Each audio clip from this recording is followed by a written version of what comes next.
Good morning, everybody, and welcome back to Club Musgrave for the next round, the semi-finals of the State 2024 Triples. And this wonderful event could not be brought to you. The Gold Coast Tweed District Media Team, the live streaming is brought to you by Bowls Queensland, Experience Gold Coast, and Queensland Government. And, of course, the major sponsor is Nick Fisher, Pure Real Estate. We thank Nick for his continued sponsorship of our wonderful game.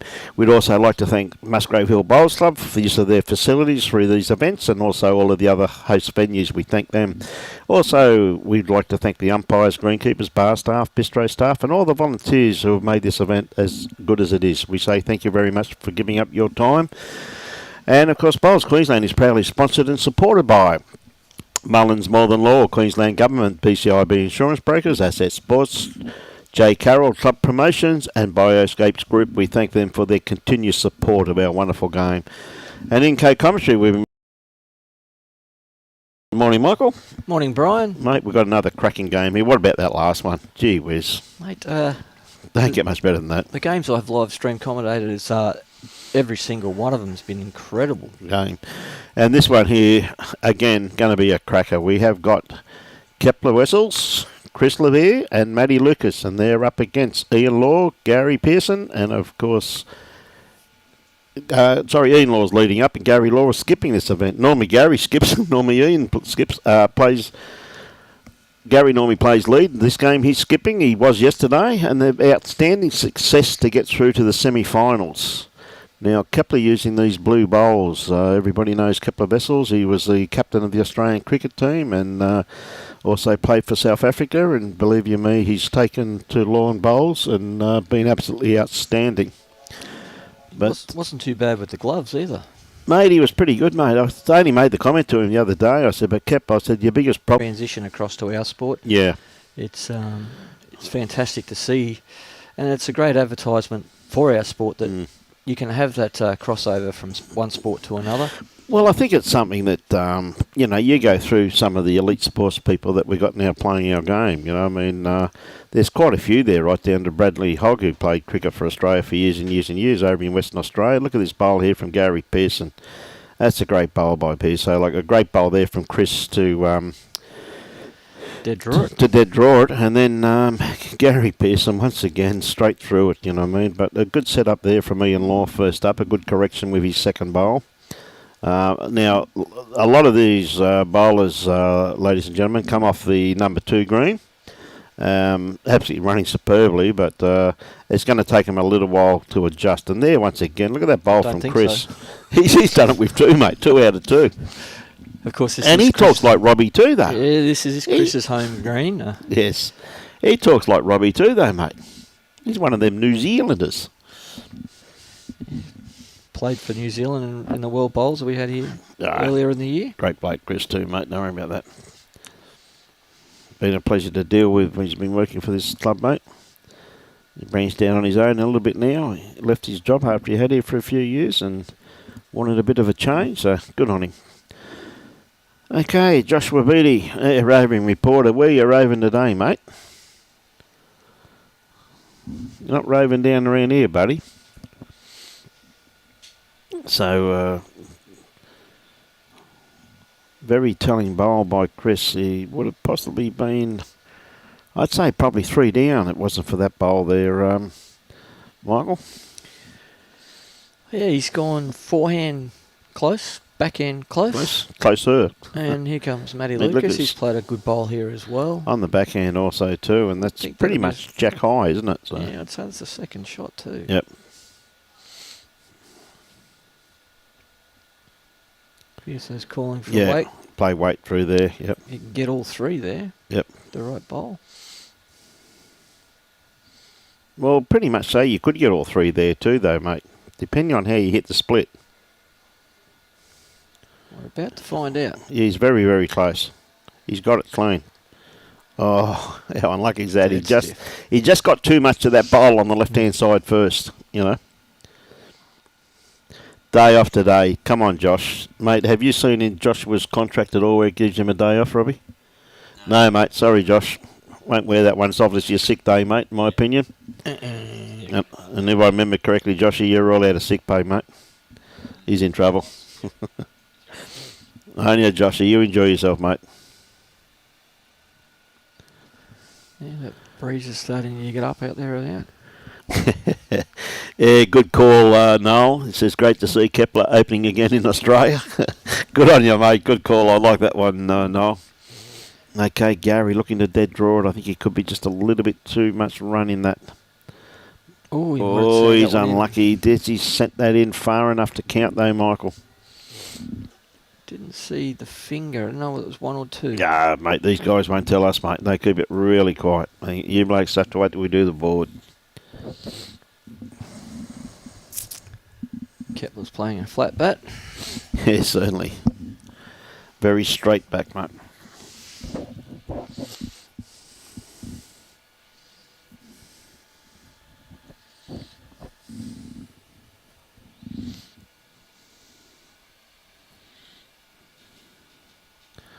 Okay, Kepler. Going to play his forehand. Sticking to that wider side of the rink. Tell you what, he's got this pretty well pointed here, Michael. Just depends upon his run. He's not going to quite just get there, but Yep. That's fairly handy just the same. They're back into the breeze a little bit there by the looks of things. Just looking at those flags, it's maybe, probably not into it, but definitely it is swinging around, isn't it? Like it's playing now. Now the wind just changed, courtesy of those flags up there that we're looking at. So Ian Law, by right, you think this is going to shoot across the head? Good speed though. Yeah. It hasn't gone too far away. Good weight, mate. So Kepler got around about 3 foot to add for his weight. Yeah, he's well pointed again. Yes, this is well down. Yeah. G'day, John. How are you, mate? Bit of trivia there. Michael won his first club triples title at Noosa in '96. With me leading for him. Yeah, that'd be right too, mate. It's the only way he could win, mate, with your help there, Johnny. Jeez, that's a good memory. That is that far. That is that long ago. Good on you, John. Doing a great job over there in Thailand, mate. What a great bowl here from Shonky. Oh, great stuff. Yeah, beautiful correction there from Ian Law. Once again, just his sheer consistency is the biggest thing when you got Shonky leading for you. Great to see David Batchin here this morning too, mate. Yeah, he loves to watch the sport. I think it's his wife out there playing. Yep. I think she's got the Kiwana clothes on this morning because they've moved back up the Sunny Coast. We'll get a little bit too much of that, unfortunately. Chris, he got a little inside edge of that. He would have probably been pretty close.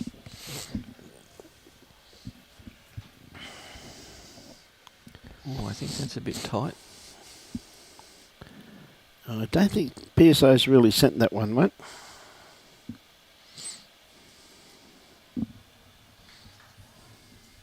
Yes, Paul, it will be a great game, this one also too, mate. We've had some colossal games here today. They've been absolutely outstanding, mate.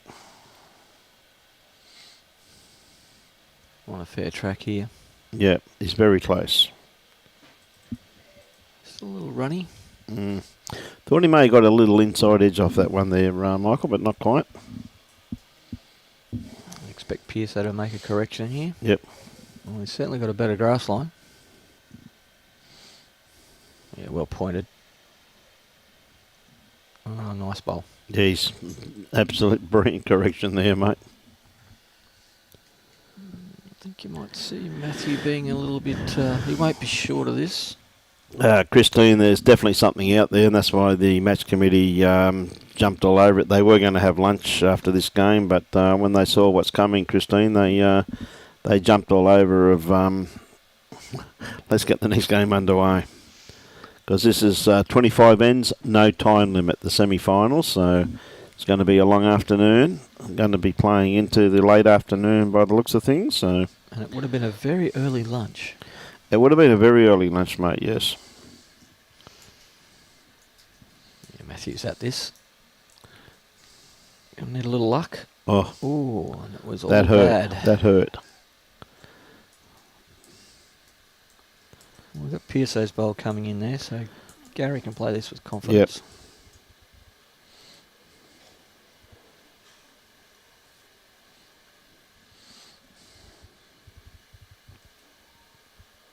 Well pointed.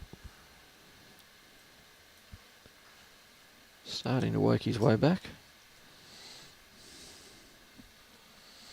Well, pretty handy bowling behind there, though, Michael. I don't think Matthew can really afford to go again. I think he's really got a draw to save. And the thing about that, I think the danger is going to be Pearson's bowl out there, mate. Be interesting to see what he manufactures here. He may still... Because Gary's got another bowl in his hand. He might decide to chase that one bowl of Chris's, which... I think Matt will be looking to forehand myself. Yeah, he could be looking to forehand. I think with that bowl there's a little bit of danger. Well, you've got Kepler's bowl out there to come off the inside, yeah. and you've also got... Definitely got more options, that's for sure. Also got Chris's bowl on the way in as well, so any type of connection in there. Much better option on the back end. Yep, for sure. Seems a good track. All on his speed now.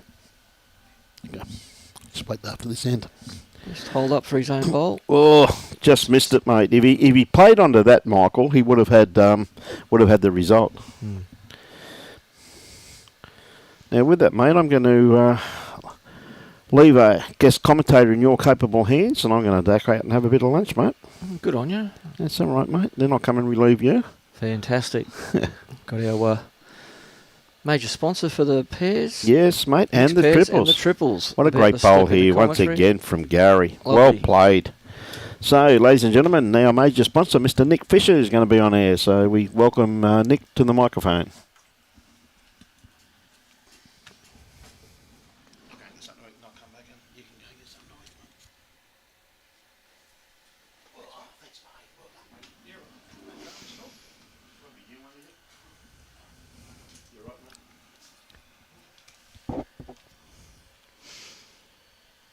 And welcome to the commentary, Nick Fisher. Oh, thank you very much, Hollywood. How are you? I am sensational. That's good. Spoilt with some unbelievable bowls at the moment. It has been. I've only just not long arrived. Only just caught the very end of the last few games. But as pardon me, correct. Some absolutely spectacular bowls being played today, and. The players enjoying what would probably be the last little bit of sunshine that we're going to be blessed with, certainly today. So, as just standing in the background there, hearing the weather report, and Robbie had his binoculars out. I don't know whether he was trying to look at the other scoreboards or trying to get a bit of an idea of when this. When this rain is due to hit us. Well, we can still see the high rises for the moment as Ian draws nearly a front toucher. Absolutely brilliant bowl. Lovely correction. And mate, have you been well? Been very well. No, I've been very busy. It's Robbie whacks up the heartbreaking look of the weather. That is if it stays along the coastline, we may get away with it. It hasn't crossed as yet, so the decision by the match committee to play on rather than taking a break after the first game would be a very wise one, I would imagine. Yeah, certainly the best decision to get in as many ends as we can. And another good bowl there from the so the early side. Yeah, so the rumour has it 14 ends will constitute a game. Oh, I just heard that out there today. Yeah, so that is not to be confirmed, so please don't take my word for it. I'm far from a committee member. And I'm not going to make a ruling without confirmation. I'm used to putting my foot in my mouth, but I might stay out of that one. Surely not, my friend. Surely not. Pearson, I think you might have just underdone your line. Line wasn't too bad. I think, if anything, it was just the weight. Wait, that's what I meant to say. That's okay, mate. That last bit of sun's beating down out there. Mm-hmm. As you can see by the shadows, but if you could you can see the look flag. over towards the Robbie might be able to get the camera up and have a look at that sky just to show you the viewers at home just how ugly it does look out to the ocean. And the flags on the pole are literally trying to rip themselves off and run into the club. So we'll certainly be getting the weather coming as you're looking at the screen now, coming in from the left. So it will make for an interesting afternoon. I hope they bought an extra set of clothes. Paul, yes, mate. Robbie is a very well-renowned bird watcher. Hence why he's always got the binoculars with him. It's a wide side of the green here. If he's got the speed, he's going to... No, he's going to... But again, that could be another one. He might have rolled through. It's just...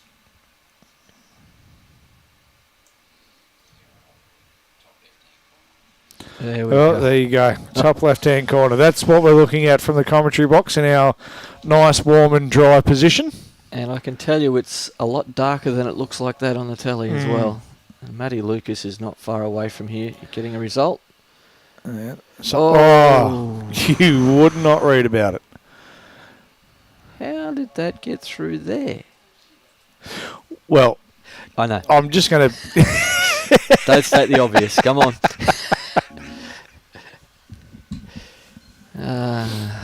Good to have you back in commentary, Nick. Look, it's a pleasure to be back, mate. And I think, I look forward to this time of the year every year.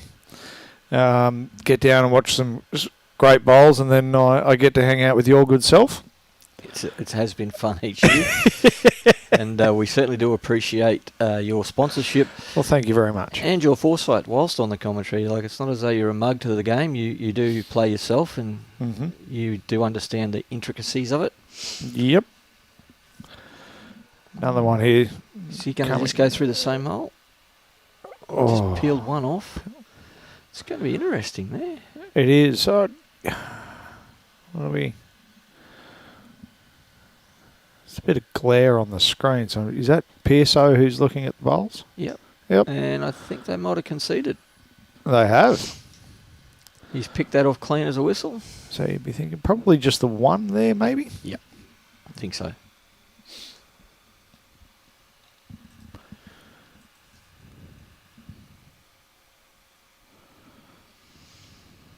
Stick to a shorter length. Well, you got to get the ends in before the rain comes, so this could be the strategy of the day. Kepler's used to those short deliveries.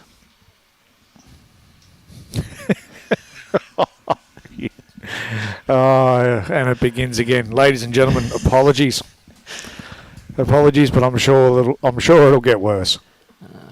Got to have a good dad joke every now and then. You do, mate. You do. It's probably just 2.5 feet short there. What a great line. Yeah. And I'll tell you what, I always picked Ian as his long locks being sort of a little bit like Samson. Where he gets all the power from and the magical, but he's lopped them. He has. He's gone with the short back and sides. Well, I think there was just a tad too much grey coming through in those golden locks. It's always been silver. Good follow up there from Kepler. Good afternoon to you too, Tracy. Hope you're well. And yes, go the Dragons.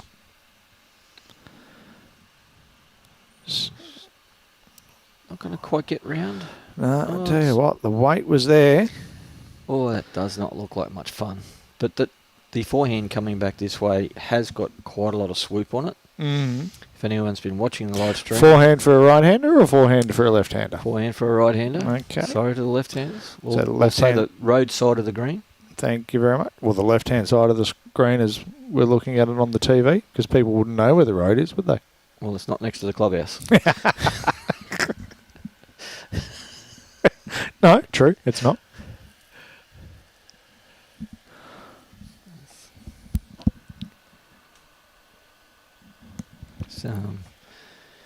Gary's asking Pearson to try and draw it, I think. Another one close, but no, he's going to run it on the backhand.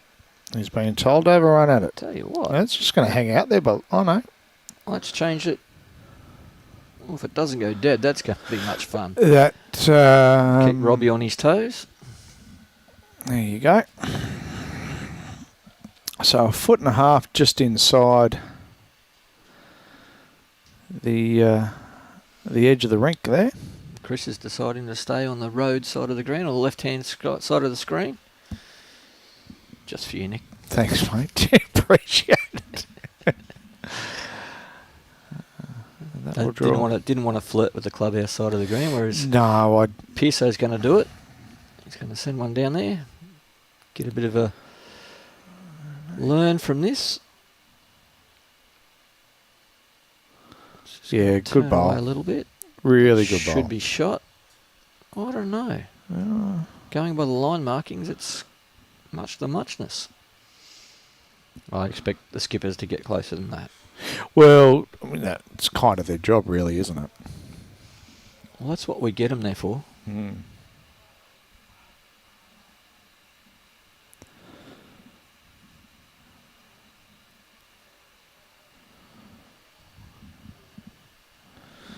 See that Bolivia's taken a very handy lead after 3 ends.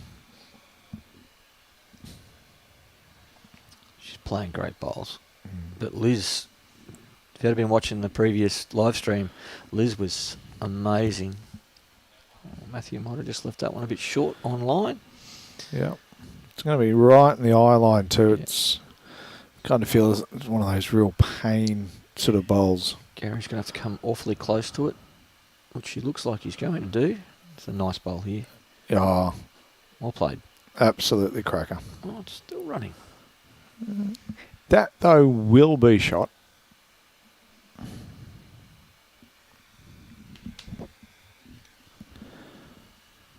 Ooh. Matt's response. Is he over centre? Yeah, a little bit running.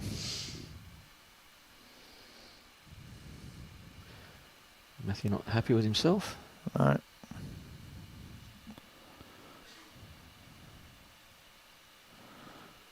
There we go.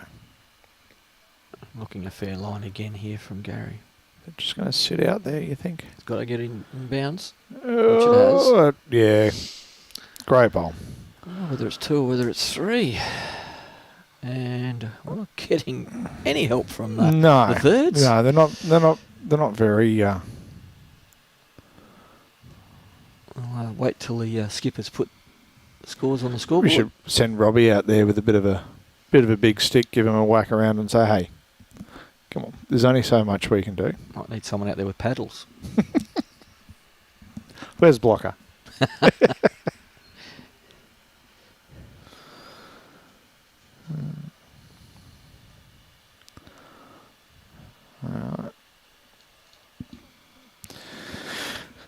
So Dodgers, Shonk's been given the instruction, put it long. Whoever's nailed the long ends in most of the games that we've been live streaming has been the victor. Like the Helensvale girls, when they finally got the mat in the quarterfinal, nearly fought their ways back from a 10-shot down. Oh, really? It's a very handy start. Kepler's on a good line here. It's going to be interesting to see on this particular hand, because we can see the wind's coming across the screen from right to left. So, I'd expect that we'll start to see them take a bit more of a wider line. Yeah, it will get wider and wider. And as long as the rain does stay away, the green's going to get quicker as the wind comes along and dries the surface out as well. So Ian will be a little bit disappointed in himself there. He will. The line was good. And Kepler probably just a little bit narrow again. I don't know if he's made any correction. He's good memory. Very good memory, I mean. But again, they're not too far out of the count. They're in a good knock-up zone if Matt decides to come that way. But I dare say that Gary will draw another one here and Just No, following short he's as going well. to he's going to be following Kepler. And they're going a little bit into the wind in this direction. Yeah. So you can see there's going to start to have to adjust their weight.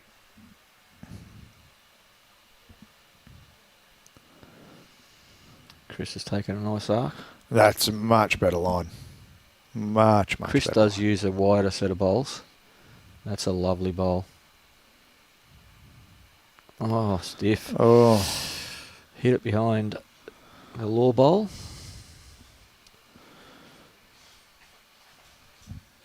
We had a lot of fun with the laws the last time we commentated together, didn't we? no dad jokes there at all.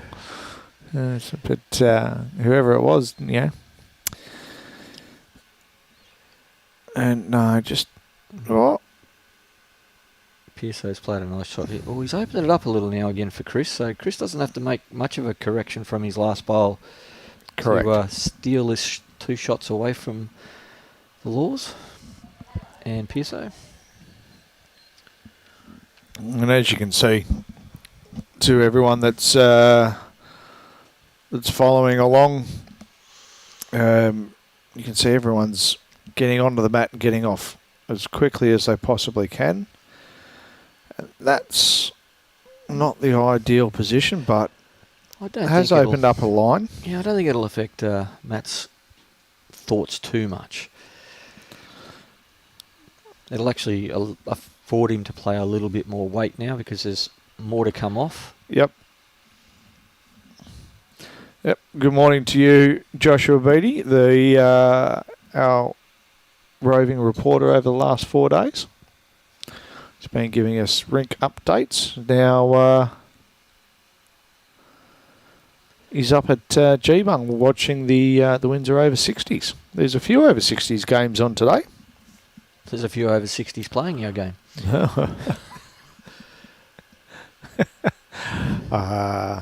Lucky I didn't say that one. All right, what do we got here from Gary? That was said with a lot of respect. Of course it was, my friend. What was that, Robbie? Robbie in the background, so it should be. Well, I'm only a few years off that myself, so... Worst problem is I'm sitting closer to Robbie from you, so any clip across the back of the head's coming my way and not yours. Oh, smart, aren't Although we could just pass it on. It's like playing corners.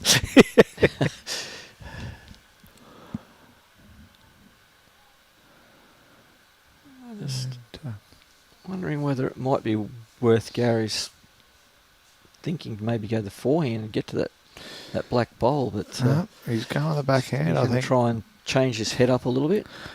Sitting there with 2, and I get the feeling he just wants to rest another one in there just to make it a little bit harder for Matt to... Put a bit of mud in the eye. Yep. Onto his own, that's certainly going to help. Oh, well, Just look, look at this. you did say... Oh... You Turned did in say rather for him now. to go for the black. Didn't see it on that end. No. Not, I don't think anyone did. Closer to the target this time. Yep. Edge off This that, is going onto to the do. jack. This is going to do something. Oh, still... Ooh, he took his own. Yeah. So Ouch. just the... Oh, is that 3? It's at least 3. No, it wouldn't be 5. It was close to 5. Was it? Yeah.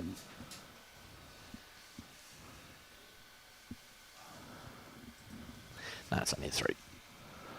That's quite all right. Stick with me, gentlemen. I've got it all under control. Just trying to make things a little bit more exciting. Got to give our viewers something to write in and say, you idiots. They don't need anything to say. They don't need any comments from us just to say that. I know. Are you up, Ian? Right. Short. Left the club in the bag. Mm-hmm. Well, there you go. So what, those box sizes, how big would you think those boxes are? That'd be 5 feet by 5 feet, I would imagine. Pretty close to it. No, look at the smaller ones, mate. Oh, the smaller ones here. Yeah. It'd still be 5. Oh, I still think they're 5 by 5. All right. So there you go. It's about 900 by 900, which means Ian's first bowl would be 900 mil short.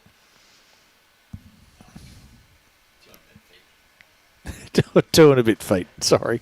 27 and 3/4 inches. To be precise, Robbie? Well, Kepler's just got to drop 2 feet. Mm-hmm. Might have cut his line. Yeah, He should come underneath it anyway. the weight's going to be all right, I think. Is it? No? Not slowing up as much as I would have thought. But then again, the breeze will be helping the bowls along. This looks like a fairly good line. Good morning. Good morning, or is it afternoon? Where are we at? No, still morning. So good morning to you, Robin. Welcome aboard. And Shillow Comedy Hour, mate. You've signed in just in time. It is on. It is coming. My esteemed colleague here has already been throwing out a few dad jokes. So Good bowl here. yeah, great bowl. We won't be terminating. Won't be having what? Terminating the dad jokes. We've still got bowls to commentate. Oh, Oh, we can work him in, Robbie. Dad's put his foot down. No more jokes.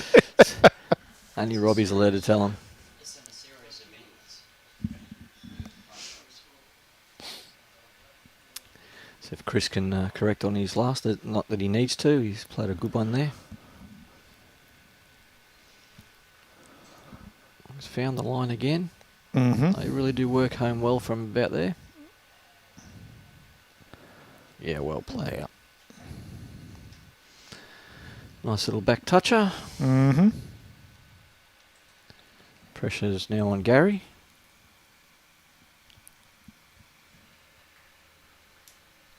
Where is Matt?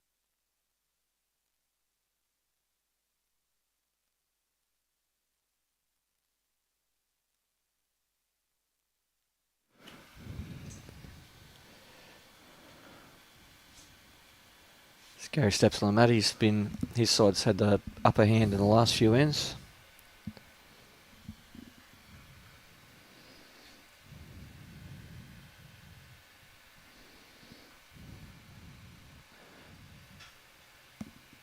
Green man's over from Broadbeach. Gary's just going to cut away here.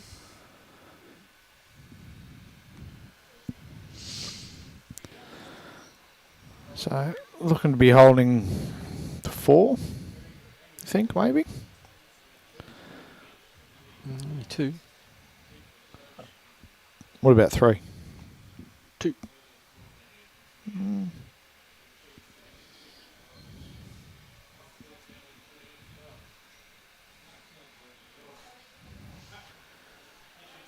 I don't know if Matty's gone just a tad wide, but he should still come back a long way. What's Matt bowling with? Henselite, Hanselite? XGs, The XGs, yep. Do have quite the the arc. arc or the swoop or the kick or the hook. In other words, they come back a bit. Yes. PSO's called for a weighted shot down the backhand.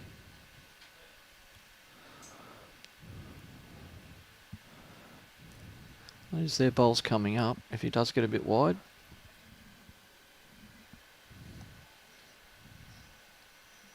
And look at this. Oh, that hurts. That's all right. He's 2 down now. He was 3, so 2. that was a correction. Mate, that's 5 down, almost 6 down every day of the week. The dark blue are PSO's bowls. Are they? Yes. Oh. Glad you're here to correct me.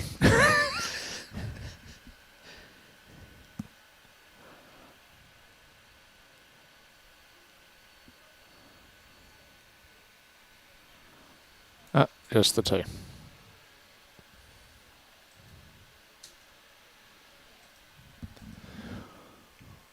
Wind really starting to pick up here now. Yeah. Still see the high rises, so we're safe for the moment.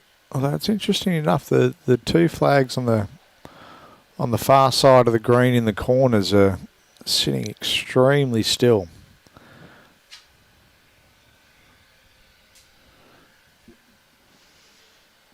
Considering the flags that are at this side are really copping a lot of the wind, so Coming over the fence line and the hedging. Kepler's got a good handy start.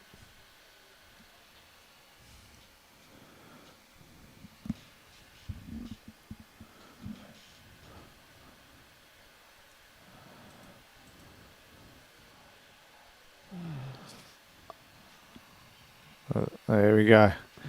Another view of what we're looking at. It's threatening, but It's looking nasty though, isn't it? yeah, fortunately it's just, Hugging the coastline, I think. and it can continue to hug the coastline, I think, because I think everyone is quite prepared to sit back, relax, have a couple of cold beverages, and watch some great bowls. Kepler's played a good one there. Corrected his line. I don't know whether Shonk's got enough grass on this one. He plays a little inside out, so it's not going to be too far away. Just trundling through a little. Yeah, my mistake. Hang on. Yeah, At least one to Kepler. yeah, you'd only think it'd be the one. That wide side of the green coming back this way, it's not quite as wide as going down the green because they're playing back into the wind. Correct. But if you don't find it, you certainly do get knocked across the head pretty quickly. I think that's tight too from Pearson, but chasing the jack, is he? Weight was pretty good. In fact, I think the weight was probably spot on there. So, but a bowler of Pearson's calibre, you'd expect him to be able to make that slight tweak and adjustment. He's a very consistent bowler and has been for many, many years. That's definitely shot. Mm-hmm. So potentially holding 2. He's made a correction on his line. Has he kept his speed? No, I think he might have taken it off. Dropped his speed so the bowl's turning out a little bit.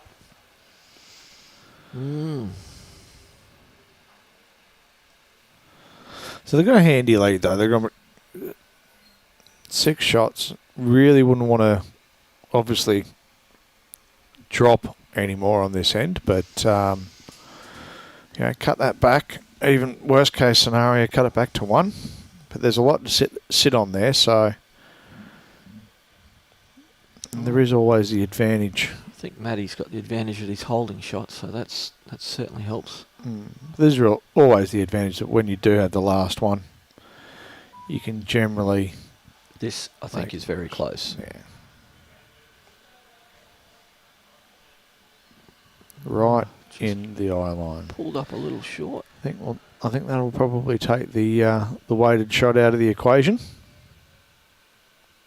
Yeah.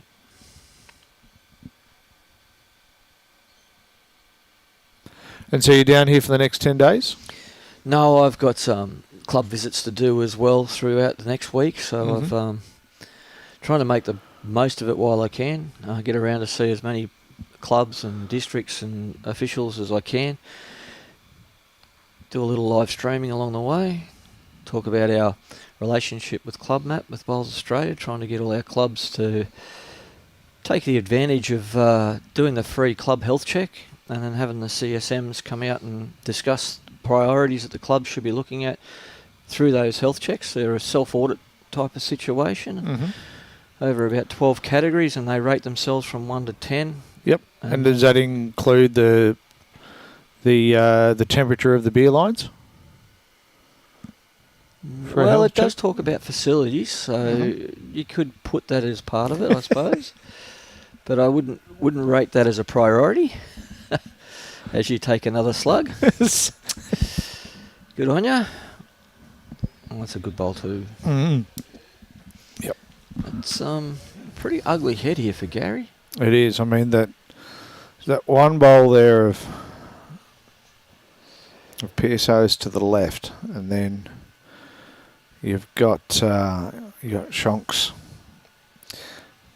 Just, I think if Gary's going to play way he wants to play more than less, it's that side of the green has proved very difficult for upshots, so it's you might just take the guesswork out of it.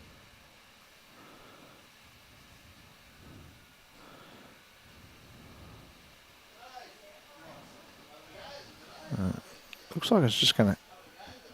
It's hard to tell what it's going to do out of it, but he's hit that nicely. Oh, that's a great bowl, Gary Law. Unbelievable. Massive turnaround. 4 down to 3 up.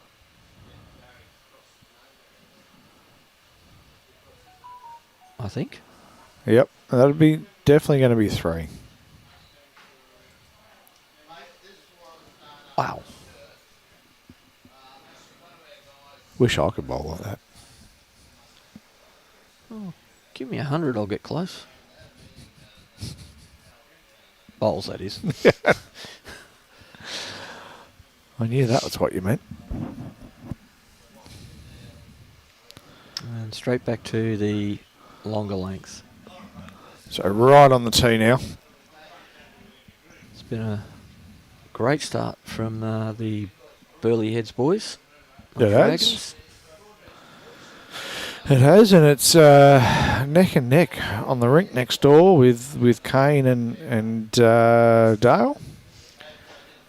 The young guns. Mm-hmm.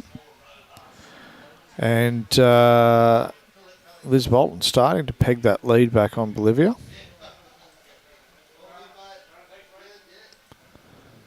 Serena's got a little bit of a lead over Nolene. Correct. Kepler gets one nice and close. Certainly does. That was a massive conversion. That was huge. 7-shot swing. And not looking like he had anywhere to go either. No, well, that's it. I was looking at that. I'm thinking, oh, well, I would have thought he would have tried to play the backhand there and just draw in to try and pick up one. So, and show the call of PSOs to be spot on. Yeah. And Kepler's put 2 nice ones in here. Absolutely. Good lead.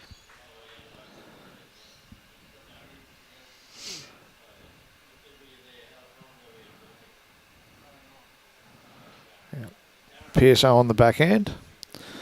Just looking to come in and either ideally rest that front bowl of Kepler's or just in front of it. And he turned his back on it pretty quickly. Picked the kitty up, but yep. So we knew what he was trying to do. He knew what he was trying to do. But the execution didn't quite. Chris didn't is out quite to a come through. Good area. Piling him in there. Gives him a nice little wedge to land on there. That does, doesn't it? And his bowl in the catching position, so don't think Seal made a fair correction here. He has, and this is looking good. Is it? Will it? Oh no! Wind holding it out just a fraction. It's a cruel side of the green. It is. Just shows you how good that bowl of Gary's was on the previous end. Correct. As the wind is really starting to pick up.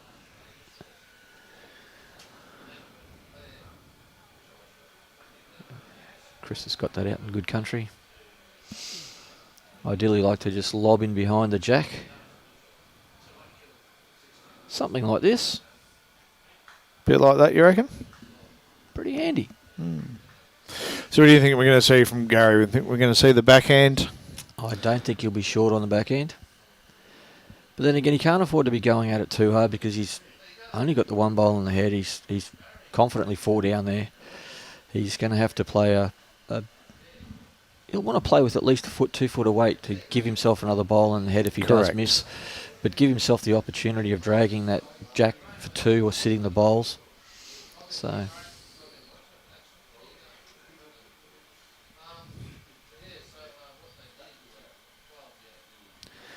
We'll soon find out.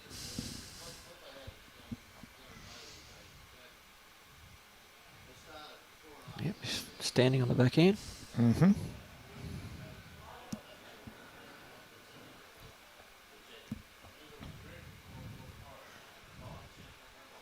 Well, all on his speed here. Oh, he's played this quite well. Great effort. Could not have played that much better without getting the result.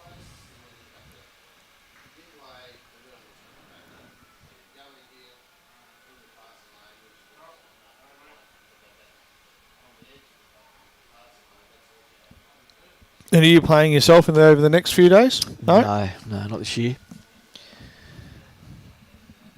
The work commitments have got me, so lots and lots of changes in the bowls climate. Obviously for the better, and surely for the better, particularly with you at the leading the charge. We like to think so. Gary. All right, is this going to cut back in? No, yeah. I think he might have cut that back bowl out though. Potentially. We're about to find out. It's an exciting time with our new partnerships with Club Map, Connecticut and Sports Community. Mm-hmm. Go out to the clubs with some really good information and insight and some real tangible evidence of what we can do. Gotcha. So I think we're going to be looking at probably 4 here. Yeah, I think I saw the 4 fingers facing down then. You being in real estate showed me the beauty of having a look at a demographic that surrounds the club or even your house as far as house prices go. We've now got a tool with Connecticut that we can do a catchment report and gives us all sorts of information on age demographics, income demographics, that now clubs have got tangible proof as to how they can build their business plans and their strategic plans for the population that's around their club. Based on the community, yep. And a lot of the clubs are absolutely astonished as to some of the information that they're getting from that, and because it's so tangible, because it comes straight from the census and put together by Connecticut, it's a really great tool that we can walk out to the clubs and show with a lot of accuracy and so many times, like the first question I like to ask them is, what do you think the average age is of the demographic within 3 kilometres of your club?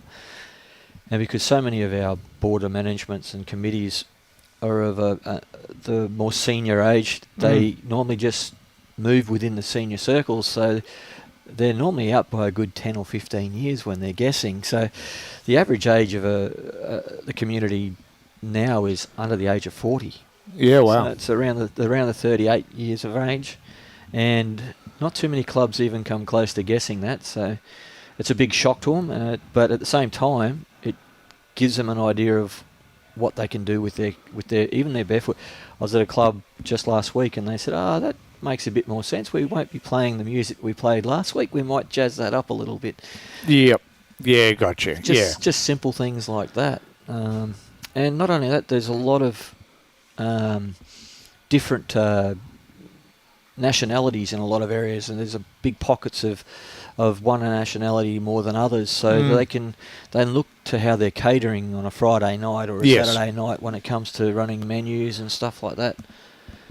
So that type of information is fantastic, and the relationship we've got with ClubMat, with the free webinars that we can that we run, that really bolsifies the terminologies that we're using in those webinars as well. We just had a grants webinar last Tuesday night, which was fantastic. It had the rats and mice grant, so we're not talking about major facility grants. We're talking about the $2,000 to $15,000 grants that are available through local and state governments, and being able to take advantage of that. And we can actually show them how to do it, which is something different to what it's been in the past, where we just talk about it. We've actually got a tool now that we can show them with short videos from the Resources Hub. Yes. So it really gives a club something to look at, something they can something actually, tangible. Yeah, they can get their hands on at any time. As this is a very tight-looking head. I'm not sure Who's actually got shot there? Yeah, it's going to be really no, I would say Kepler's got the shot there, judging by the one angle that I've got. I mean, really, Oh, well, here's a good bowl. I really would. Yeah, it is. Okay. That's a fantastic. So, guarantee you now that they'd be holding, Team Law will be holding 2. As that bowl falls out.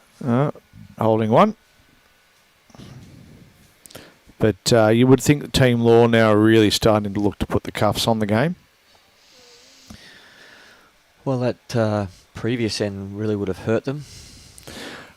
Michael, is the wind picking up, or is it my eyes? No, mate, I think it's coming in gusts and spurts and blows, and we're starting to see the cloud Close. now. Oh, what a bowl. Oh. Sorry to interrupt your commentary there, Michael.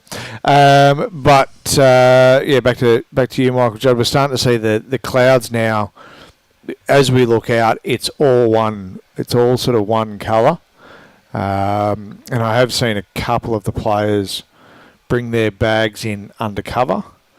And I can start to see some people, some of the spectators now starting to sort of pack up and bring the chairs back in. So I suspect, I can't quite see it, but there might be a few drops out there at the moment. Well, the towers across the way that we talk about seeing are becoming less and less visible. So there is a shower over there. Whether the wind's going to push it right over on top of us is yet to be seen. But the wind has certainly now just picked up. It's the flags are certainly straight out. Yep. That's, which means I'm going home with wet flags in the car tomorrow. Gary's had a great attempt here, but I think he's going to drop 2 more. So, yeah, it'll just be the 2. 1. Oh no, the potential measure for a second. The old trusty finger measure.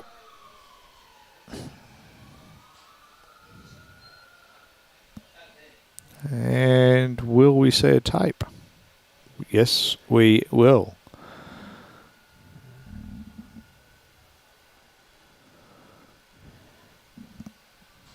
Gary Pearson's called for the measure.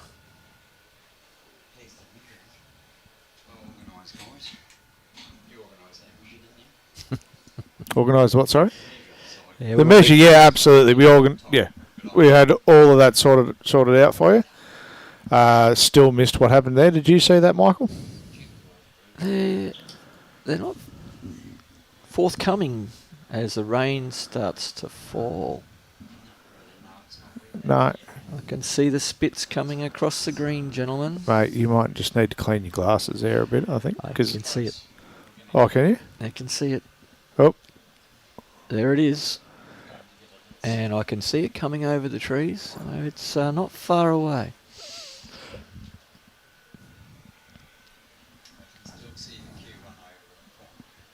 Robbie said he can still see the Q1, so that's encouraging. Yeah, we can still see the high rises, but Yep. It's a fair start from Kepler. Certainly is. Raining at Paradise Point and heavy. And Paradise Point, for those of you who are not familiar with the Gold Coast, is about a 15-minute drive to the northeast. It's a little closer to the coastline. Yep. As Ian's just going to drop short as well. And oh, that looks so scary. It's just, and it is just skirting the edge of us here. Kepler's on a great line here. Slip round, good shot.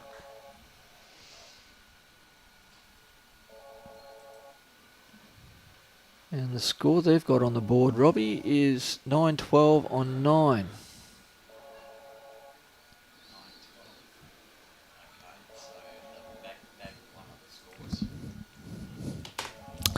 Speaking of the Gold Coast and speaking of sports, did you happen to see the result last night in the AFL?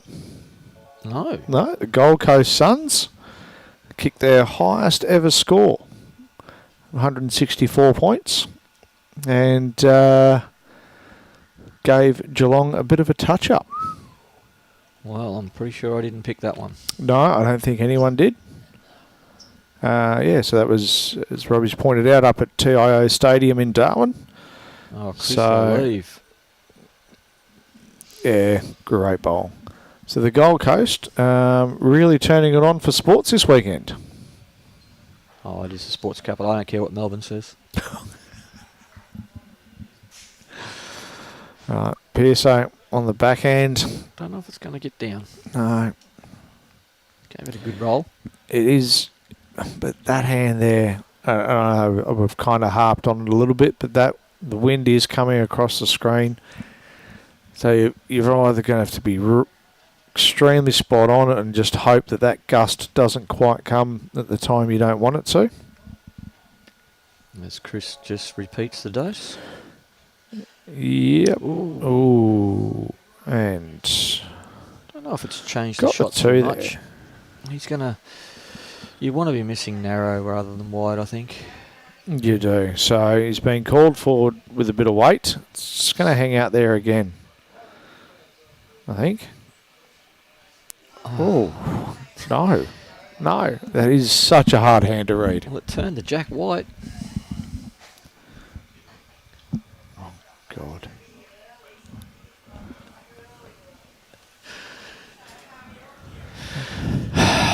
Sorry. Sorry, ladies and gentlemen.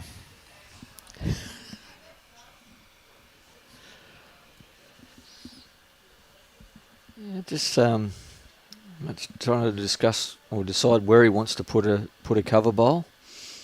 So I think, Yeah. yeah, I think You can just see Chris, yeah. Chris might have a very good idea of where to go for it. Let's put it on my foot, he says.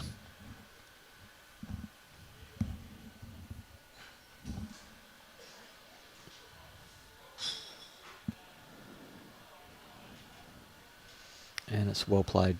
It is. It's going to be a pretty decent home. Could have nearly walked up and put it there. Probably would have got a slap on the wrist for doing that. Oh, the umpire was looking the other way. Gary, have you got the speed? No. No, he is going to be extremely short on this one. In fact, will be the shortest bowl of the Oh, of the this head. weather's starting to come in. Yeah, there's people are running around, scurrying around outside like ants. So,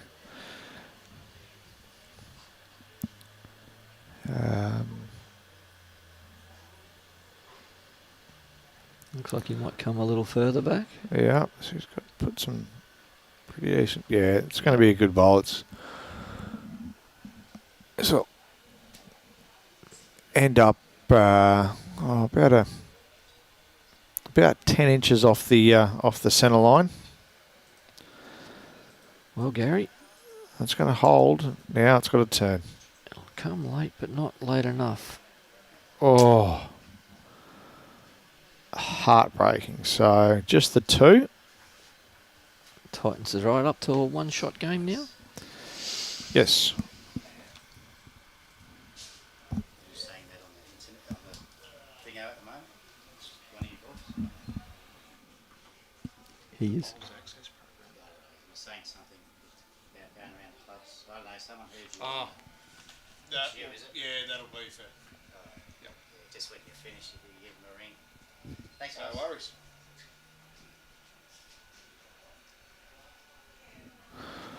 No dramas. Peter, your message has been well received, and there will be a phone call to you this afternoon. There will. As Kepler gets another handy bowl down. He's found the side, that side of the green quite well. He has. So, what, Robbie, can we ask, what is happening on Bolivia and Liz's rink? They're only at the 6 ends. Okay. Good start Yeah. there by Ian Law. That's the way, Shonk. You've still got your connection with the Burley Club, mate?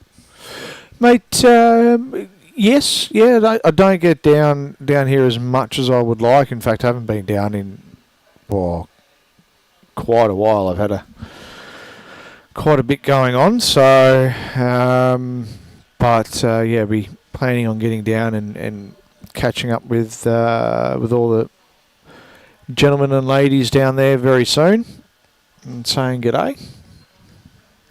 And the housing market's still going well. Mate, housing market's a cracker. Beautiful.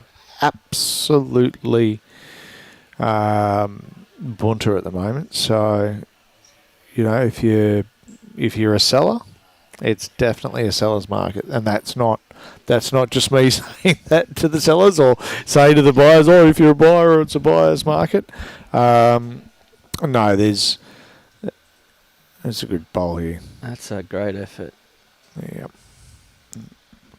Not enough to pick up the shot, but let's open it up a little bit. But yeah, no, it's look, we're saying, yeah, obviously the interest rates on hold again. Pearson should get in for second on that one, I would think.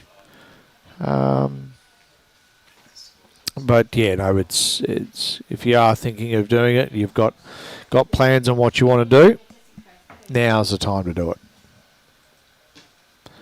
Everyone says, well, what about spring? Spring's the selling season. Industry secret? Well, it's not really a secret. I'm quite happy to tell anyone. The percentage of properties that come onto the market in spring is absolutely minimal. It's just that, the flowers are out and everything's starting to get green, etc., which is true. But, the actual difference in doesn't make it a better time to sell. That's just a fallacy. So, if someone's willing to buy it, it's always a good time to sell. Well, that's it. Exactly. Rightio.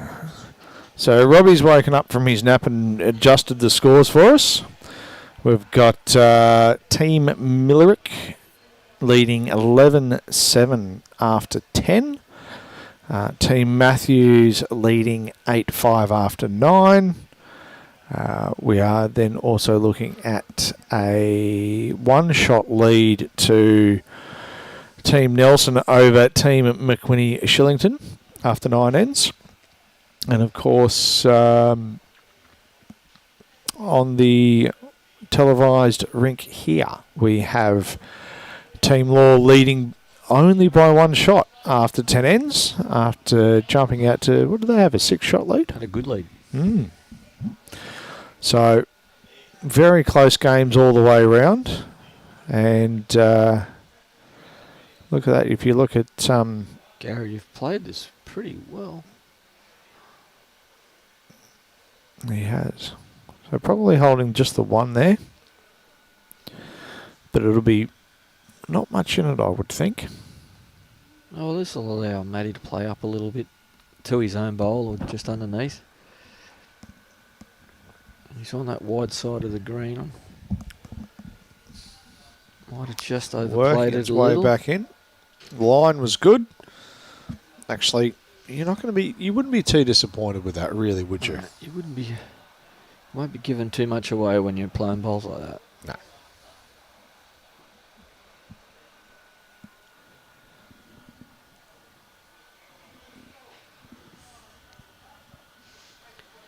As the social bowlers start to arrive at Club Musgrave.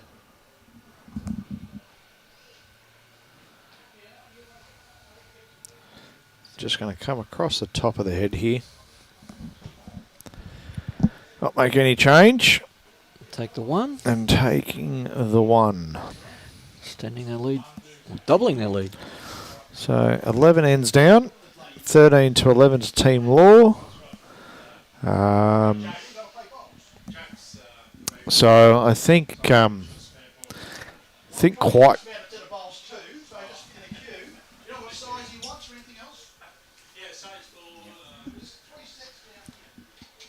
So we're sitting in the nice new bowls office here at Musgrave Hill. Just a bit of a discussion on who's got whose bowls. But look, I think we can probably safely say we're certainly going to get the 14 ends in.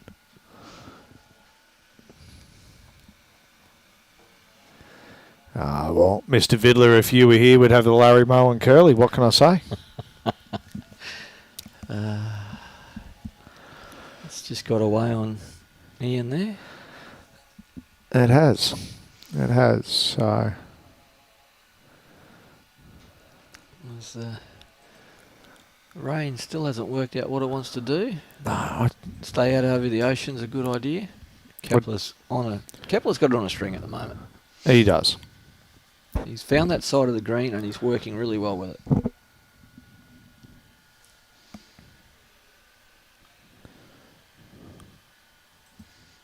Ian's got this on a better line.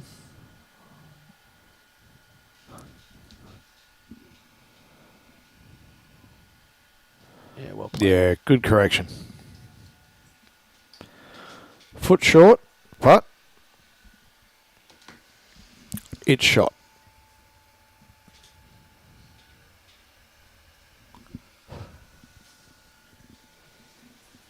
Kepler down onto the jack, make it 2. Oh, he's just nicked it.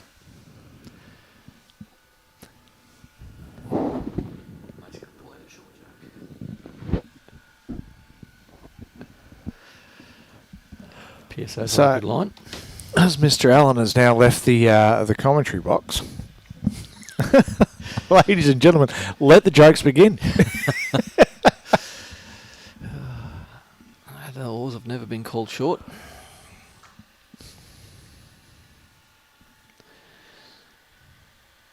So, there's just enough room there, I think, for Chris to draw around those front 2 bowls.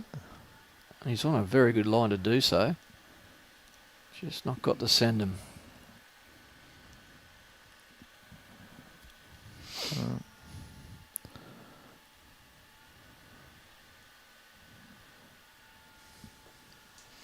I think Gary will be looking just to add 2 feet, maybe 3 feet, just to finish him behind there. I think just looking to try and sit in between Kepler's 2 bowls. And he's played it quite well. He has. Yes, this is Yeah, going to very be good an bowl. absolute pearler. Although it's going to give Chris a look, he'll be trying to get to that bowl. If he beats that bowl, he's a fair chance of getting the shot. And you can see everyone's really starting to favour that side of the green. It's a good, consistent hand. Sneaks past, he's got it, but he's going to just turn into it. It's a good effort. That's widened it up a bit. That'll make the shot a little easier for Matthew, but I'm not so sure about Gaz.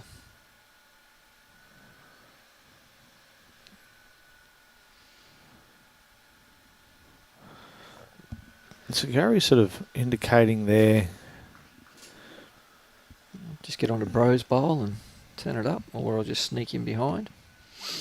Andrew, question. And you know what? I am going to leave that question, Andrew, in the capable hands of my esteemed and learned colleague. No, it's underway at the moment. It should be finished in August at some stage, but if we keep getting this weather, that could blow out, but they're fairly confident that they'll have it finished in August. Yeah, Mr. Vidler, the jog was noted, absolutely. But Robbie, yeah, I'm just concerned that Robbie's going to come back and slap us in the head if we run out any little short jokes.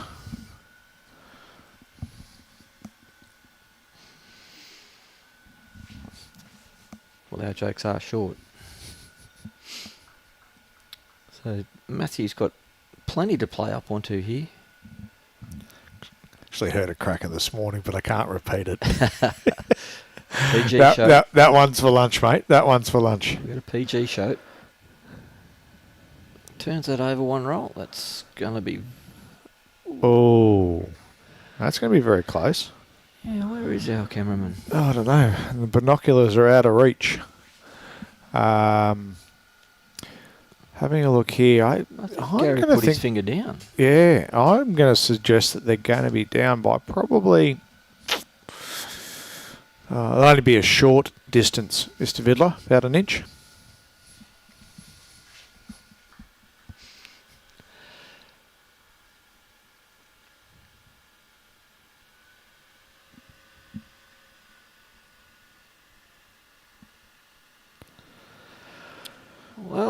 I don't know if the greens are going to be too much faster than that, but they do look a treat.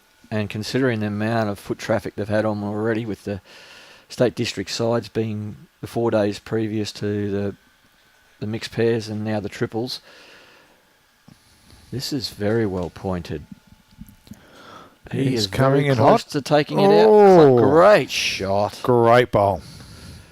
Wowzers. And That puts that's- the pressure back on the Matty Lucas So team. his only shot here, I would think, is hit that front bowl of Pearson's and try and kick the jack out just to the right there. As you can see in the bottom corner of the screen, they've got one. Got to be close to 4 down, so you've got to be a little bit careful. Oh, I wouldn't think it's going to be 4. Wouldn't think it's going to be 4. Definitely 3. Yeah, just the 3. You saw the fingers then? No, I'm just could have been one. I'm pretty sure we're confident it wasn't one though. Someone's going to change the board in a second to give us a clue. If Chris gets out the way, we might be able to see it.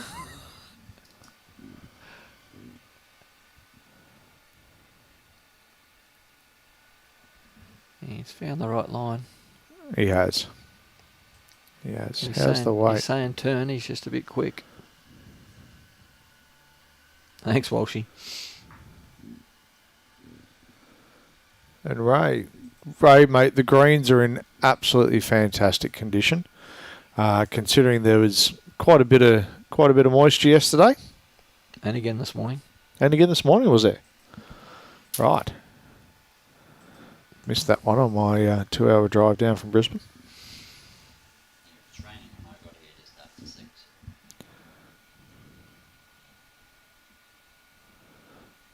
This looks a little closer from Ian. Certainly does. Closer to him.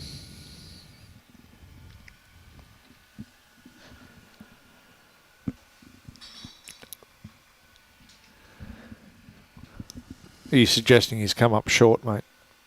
Half his height.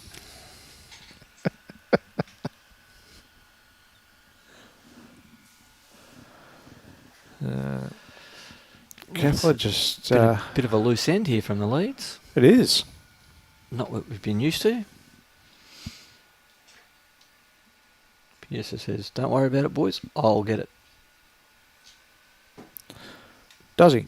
Back into that sneaky little breeze. It's got them all. You're reading this really well, I must say.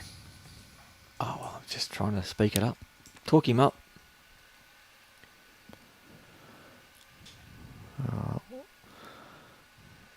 Is Chris going to prove us all wrong? Gave himself a slap on the way through, but Yeah, that's this is- close. There we go.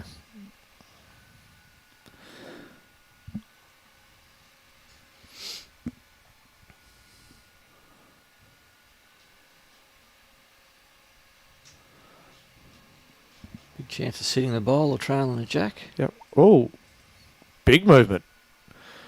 Bolivia have jumped out to an 8-shot lead.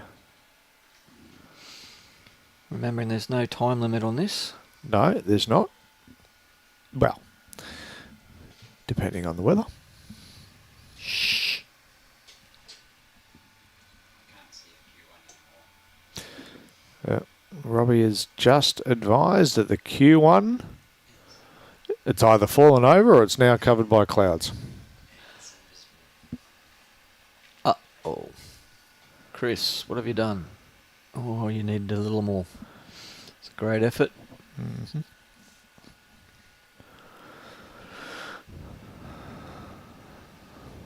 Built that sneaky little lead back up to 5. Mm-hmm. Chris has just popped in under the shelter. He's just got the windbreaker out.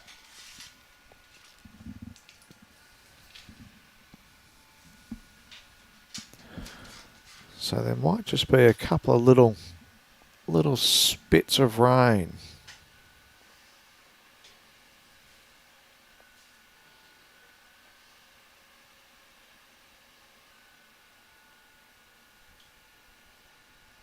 Just wondering, with that bowl, does that mean that Chris's jack high bowler shot? No.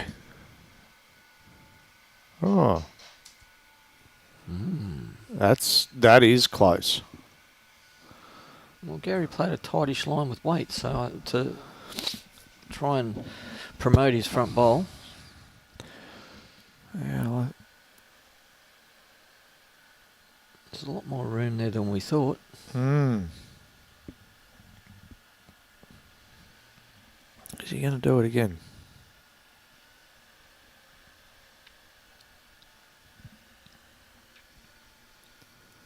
He's on a tighter line. Yeah. Absolutely, Phil. Agreed. And let's hope it does stay off the coast. Yeah, get away with it. Yep. The social bowlers don't seem to be concerned. He's just happy to get out there and have a game. Oh, absolutely. They've had their greens for a while. So. Oh, look at this coming back. This is a good bowl. This is going to be just shy. Right, straight for the tape. Oh, well, Ian seems pretty confident. He's going straight for the mat. Oh. Yep. Oh, there you go. I saw the hand go into who was it? Might have That was been Kepler. Kepler's pocket. I thought, oh, he's going straight for the tape measure, but no. No stuffing around. Let's get this show on the road. Let's get our 14th end done. Pretty sure they want to try and get to 25. Well, I'm sure that. Look, I'm absolutely sure they will. He's got that out on a good line. It's going to cross ahead just a tad, but he's got good weight, so he'll stay in the area. Good start. Not a wasted bowl. No, not at all. It's only a wasted bowl when it's short.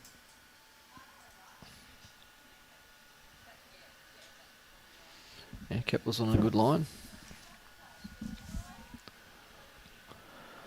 It's going to slip past.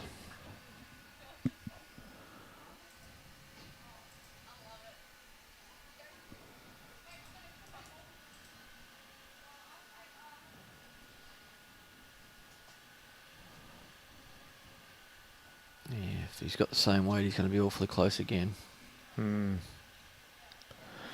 Good memory.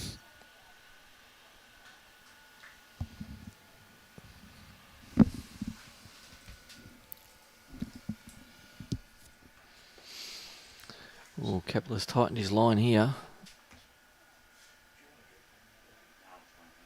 Might slip across and sit the shot bowl. Oh, he's just snuck through.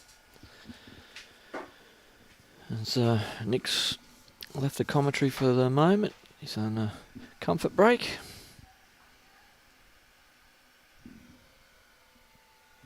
Wow. Olivia Mellerick's jumped off to a 19-7 shot lead after 13 ends. Gary's knocked that bowl a little closer for his team. The other women's semi-final is 8-all after 11, as you can see on the bottom left-hand side of our screen. And Chris Lievre is just going to need to finish this off, which he has done very nicely.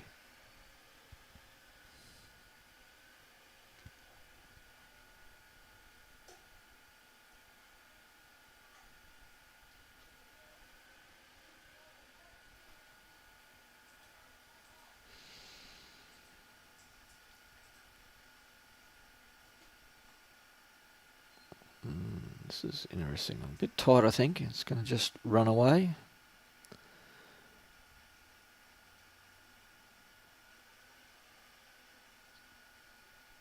The two bowls of Kepler's are actually quite well positioned now if the Burley boys want to attack that head. Chris has quite got this wide enough this time.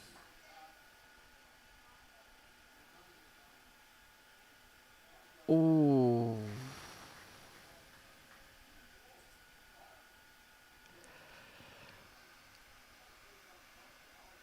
Wouldn't mind Spidey Cam right about now, would we?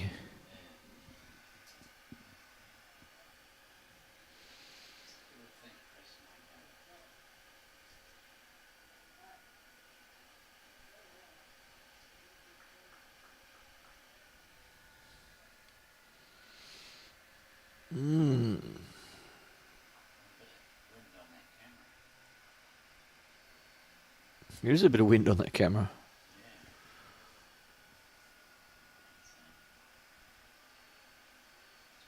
It's the one with the faulty.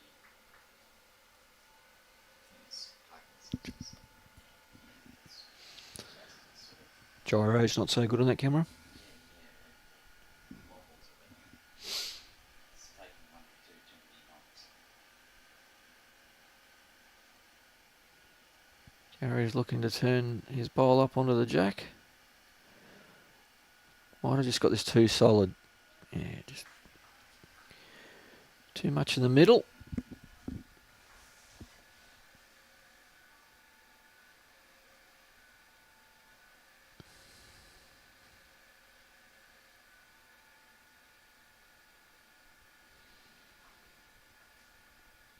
Maybe looking to try and split up those 2 speckled bowls. Whoa. Danger, danger. Wow. And, I mean, Gary can play a really good bowl here and make 4.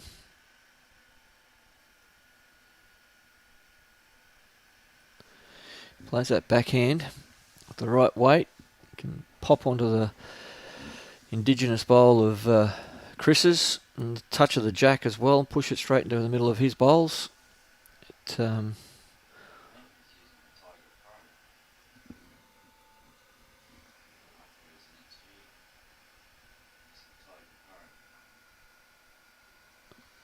Matty Lucas is using the Henselite Tiger Pros. Certainly get a bit of turn out of those.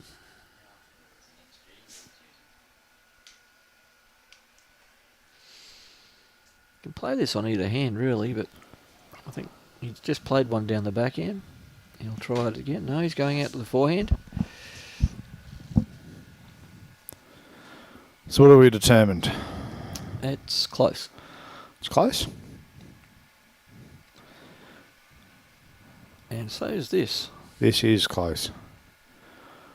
On the money. What type of On the results are he going to money. get out of it though? Oh, brilliant. Yep. 2 hands up. He's happy with himself. He enjoyed playing that one. That's a lot of shots. So just popped outside, and there's a very, very light sprinkle. You just feel a couple of drops coming through.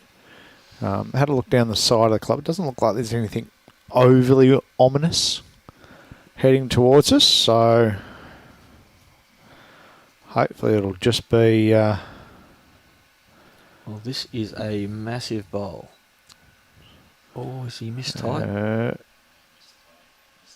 Oh, That's looking like nearly a handful. it does. Does look like a handful. Oh, I should have said to the boys while I was out there, please, Yep.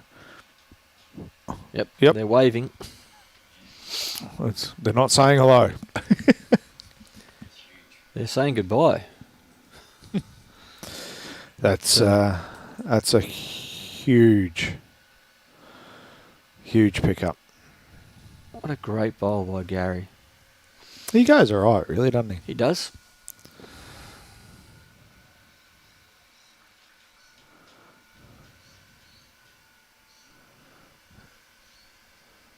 Well, quite an accomplished club there at Burley Heads. Yeah, absolutely, Millsy. They are a bloody great family. Indeed. And the lawman says, "Come on, my son's an adopted son, Pearson."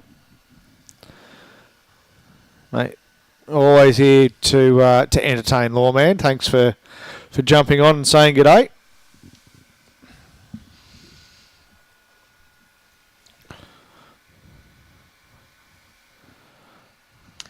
Another fairly good start there by Kepler. Yeah.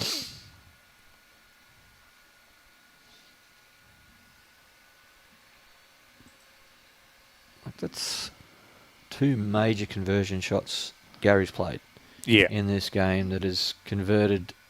He converted a 4 down into a 3 up. Mm-hmm. That one may have only been 1 down, but into 5 up. So it's a 7-shot turnaround and a 6-shot turnaround. It indicates the game. Just those two ends. That, Gary's pulled two massive bowls out, and it's just split the game right open. Yeah. So it's going to be a big effort for the Matt Lucas team to get back into this match. Exactly. And Kepler just pulling that second bowl of his. But with 11 ends to play, and you're never out of it in 2-bowl triples. No, this is true. And Pearson That was a really good bowl there. incredible. Mark Payne's got a question for you, Hollywood. Oh, not another one. Yeah. It's a company called Kinetica, and it's gap maps. I can do one up for you, mate, and send it through to you, or you can contact Barnsey, and he can do one up for you. But it's a fantastic tool. Very good for your grants as well. All right. What's Chris doing? Adding 4 feet, I'd say, which he looks to have possibly done. They pull up quick going that way. They do. And he has just... I think he's still short. I think so.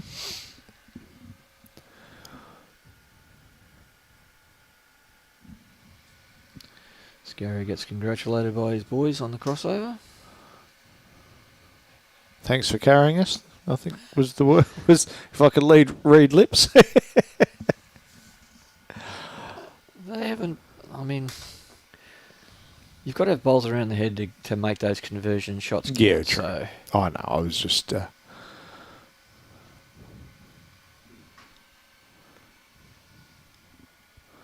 just having a bit of a dig. And why not? Yeah, it's my job.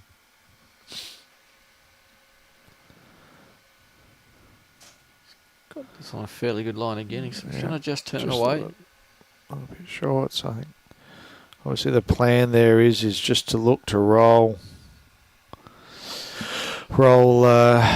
Ian or Pearson's bowl over. Just wondering how far short those bowls are. They're probably a couple of bowls short, so Chris is still trying to get him to draw around it. Because with that call, I'd say that Kepler's bowl must be still shot. Yeah, correct, Mark. We do need the younger players to keep coming and joining our game to move forward. And the one thing that I have noticed over the last 5 days, just sort of looking around the live stream and when I was down here on Wednesday, is the amount of younger players that are out playing this. It's really good and it's really encouraging that I think the game's in good shape, and we just need to make sure we don't take the foot off the pedal in attracting the younger players into the game. Well, it's a nice young rink of boys on the rink next door. Mm-hmm.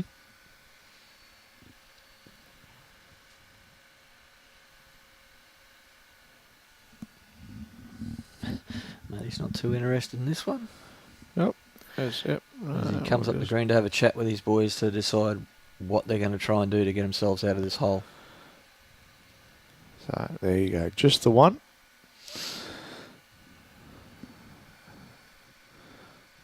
And so with 10 ends to go. There is a 10-shot margin. 10-shot margin. So all you need is one an end. Work on that. Push them to the tie break. See Noeline and Serena all tied up after 11.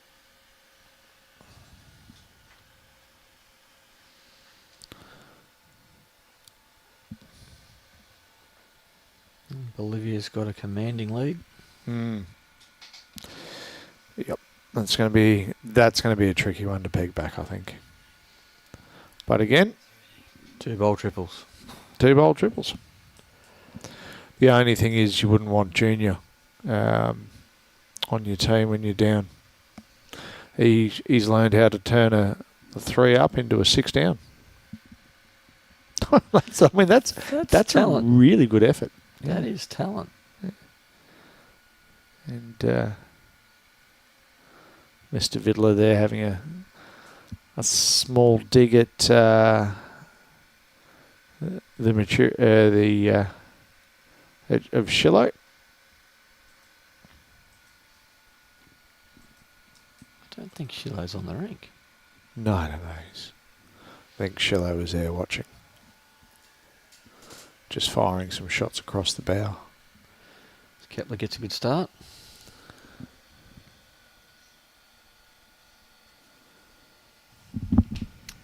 It should be on your screen there, Trace.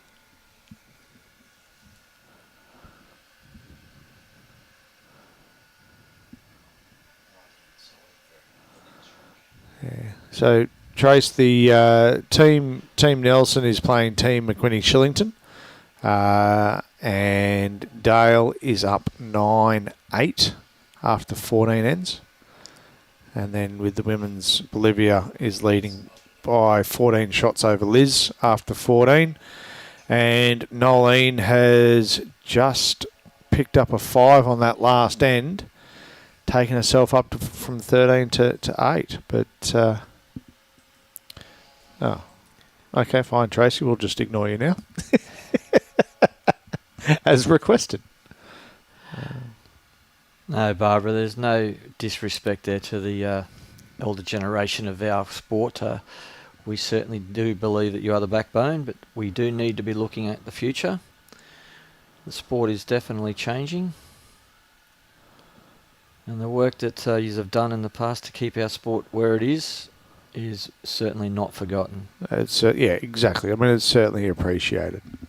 And it's, I think you might have mentioned to me the amount of clubs that are closing down year on year, and that's unfortunately just due to a lack of new bowlers coming through, taking up the sport, spending the time there. So, it is imperative that we do everything we can possibly do to encourage the next 2, 3, 4 generations of bowlers through the sport. Correct. Brandon?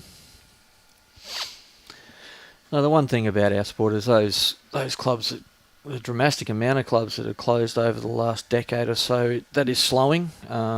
We do have a good influx of people into our sport now with more business backgrounds, which is certainly helping the clubs and their strategic planning. But we always look to grow our sport through participation and making it a good, fun game, which it certainly is. Yeah, Barbara, you're right. I mean, but the reason why the younger bowlers understand so much more is that they've had, people like yourself and sort of other heads of clubs being able to push that knowledge and information onto them and be able to, give them a really good kickstart and leg up getting in, as opposed to coming in, sort of exceptionally green and not getting too much.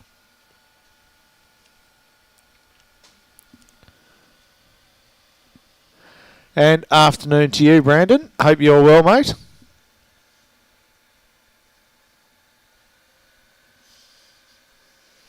Well said, Ray. Look at you and me go, solving the world's problems of bowls. Well, it's a sport that anybody can play, and it's a welcoming sport for anyone that wants to play. Absolutely. I mean, you see people of all abilities out there All ages, all shapes and sizes. Yes. Find a competitive or social niche at any bowls club. I do believe we have the most welcoming sport and band of members in any sport. And I've played quite a few over my years, but I stumbled into the sport of lawn bowls at the age of 22, and 34 years later I'm still pushing it as though it's my life, and it is. Really? Only 34? Only 34. So it makes me a good 56. Mm-hmm. I am only that old. I'm just going to leave that one alone. I'll let Alan Vidler take up the reins on. I'm sure he bloody will.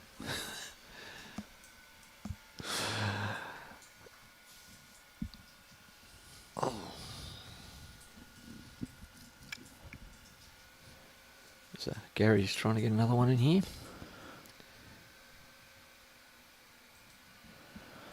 Something pretty special here from Matt. So I tell you what, while we're on the subject of getting, I guess, not just younger bowlers, but new people involved in the sport, would love to hear from any of our viewers with any ideas or thoughts that they might have on how we can do it. That's probably Hollywood's. Oh, mate, don't, Mr. Vidler, don't pump him up too much.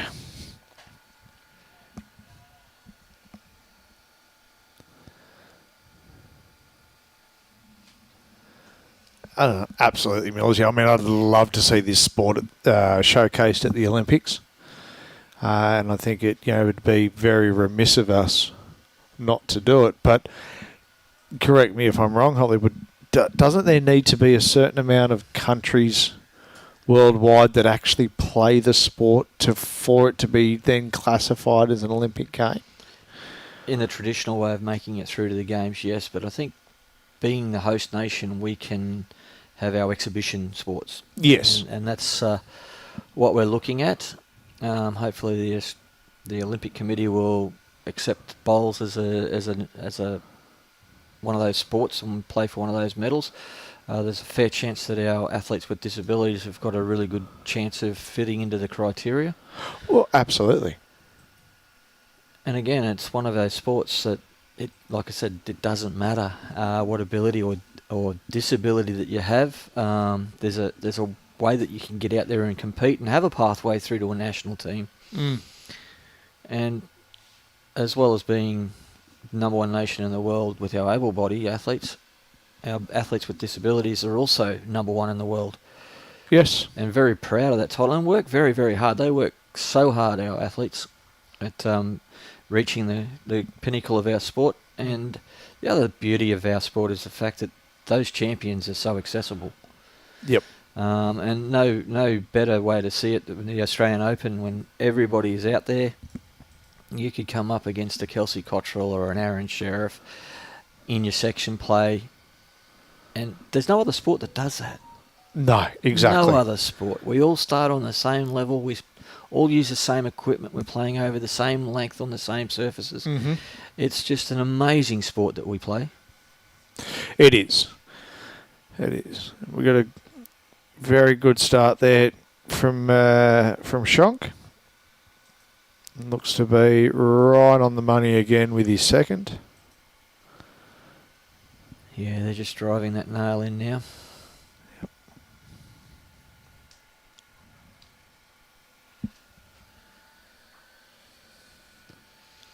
Yep. Barbara, we have opened up a can of worms. Barbara, look, we could say that we've opened up a can of worms, but we could also say that we've opened up a conversation that really needs to be had and probably needs to be had a lot more often than it is. Well, it just shows that everyone's thinking. Mm. It's one of the highest participation sports in the country. It's just that so much of it is unaffiliated. Trying to convert that participation into affiliated membership is a challenge, always has been and always will be. But at the end of the day, does it really matter? We've got people on our greens enjoying our sport, whether they're affiliated, whether they're barefoot bowlers, they're still enjoying what our sport has to offer, and whilst they're doing that, they're supporting our clubs. Yeah, correct. They're pumping money into the clubs, and most of the clubs that I know are volunteer based. They rely on the majority of volunteers to come in, open the doors, clean, prepare, put bits of put the mats and the jacks out. Another good bowl. Yeah, Alan, you're right there. Just watch this space. The new Bowls Queensland board are going to be looking to implement quite a few changes. I think open gender is certainly going to be one of the discussion points. So I'm not going to put words in people's mouths. Oh, Chris, great bowl. They really needed something to change there. Sorry, we were looking at the wrong end, and yep, dead end. We will have a replay. So while they're setting up, and I don't know why we have to stop at Division 2. I see weekend pennant being an open gender opportunity in the future, and it certainly will help our smaller clubs to utilise their membership and give more people that opportunity to play more often, and that's part of our strategic plan at Bowls Australia and Bowls Queensland. Yep. Michael Judd, I think, with the amount of countries, from what I understand, and look, I'm happy to be corrected, I could be completely wrong here, but I believe at least 100 countries worldwide must have some form of registered competition. Not quite that large. Not that quite large? No.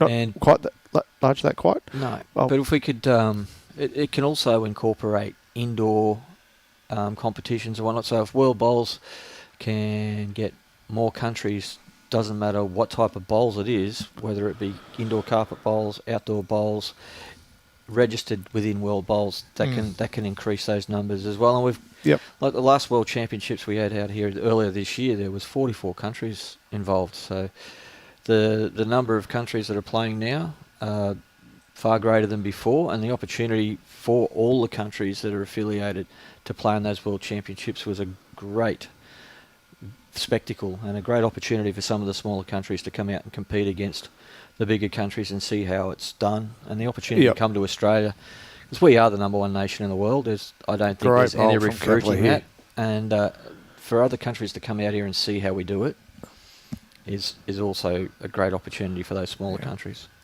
Well, I kind of think that was also part of the reason why Kepler did what they did with their club.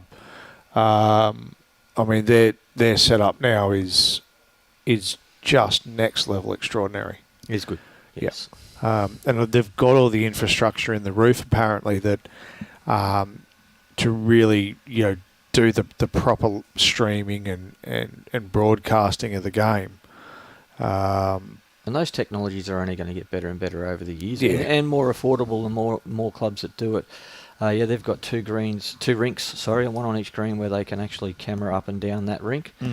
Northern Suburbs Bowls Club have got the wiring in their roof structure to do something similar. Yep. Do Pine Rivers have that as well? No, their roof's a little older, but be retrofitted fairly easy, you would think. Yeah, good bowl there from. And the more and more PSO. Synthetic venues we get with roofs are growing. It's a good economic way to run things as well. We're all traditionalists and we love to play on grass, but that's just getting to a point where it's very, very hard to find the professionals to keep them to the standard that these greens and the other greens on the Gold Coast are at. Yes.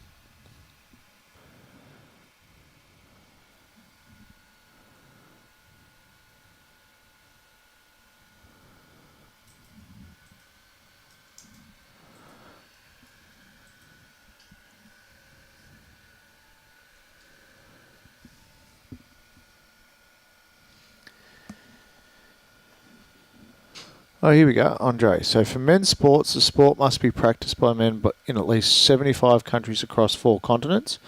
For women's sport, must be practiced by women in at least 40 countries across 3 continents. Ah, excellent. Andre, thank you for that. On your bucky. For that, that's brilliant. Here we go. Another little bit of knowledge in the brain bank.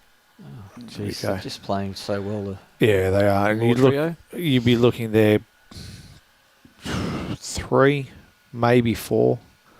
I think that bowl of Kepler's.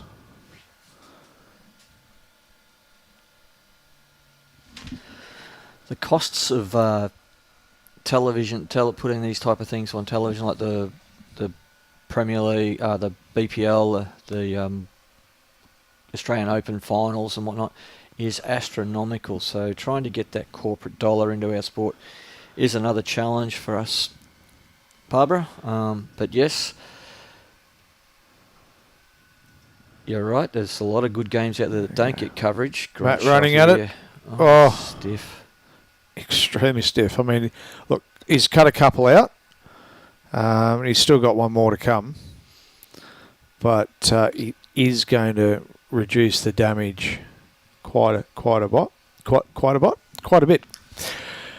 It's all right, I haven't been speaking long. Spit that one out, mate. I tell you what, I'm just having a look out the back there at the sky. We actually might get a little bit lucky today. Stop it. Don't go the early crow. Yeah. So here's a question for you, Hollywood. So let's say we do put this on as an exhibition sport during the Olympics. What do you see the format being? It certainly won't be traditional, I wouldn't think. We're looking more BPL type style. Yep. A shorter, quicker, more TV-friendly type of game.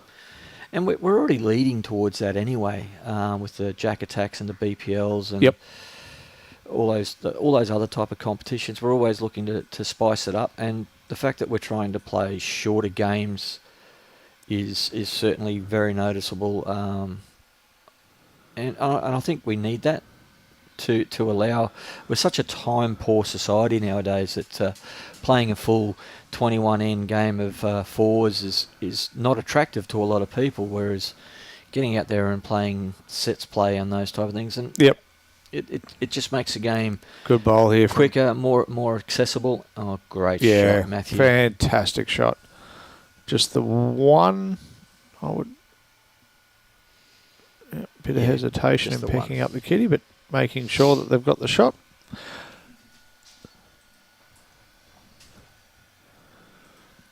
Well, Millsy, we're a gender neutral sport, so there are definitely opportunities for both of the sexes to be playing in an open competition.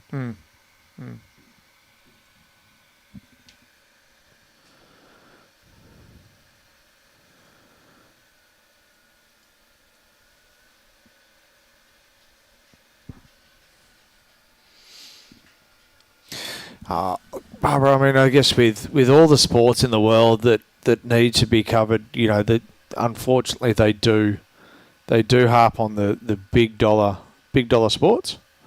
But hey, you know, you've got to start somewhere. This is speaking of starting somewhere. That was an exceptional start. Great opening. There you go. Dave says 57 countries play outdoor bowls over 6 continents.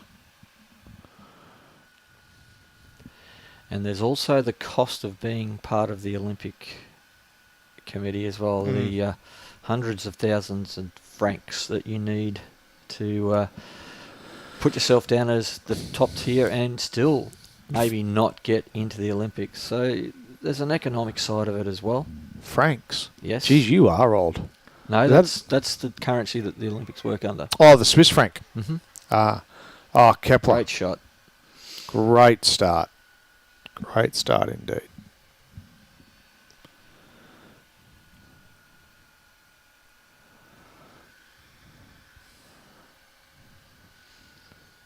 It's well pointed here from Ian. It is. It's going to have the run. I don't know. I feel it's going to be, I hate to say it, short.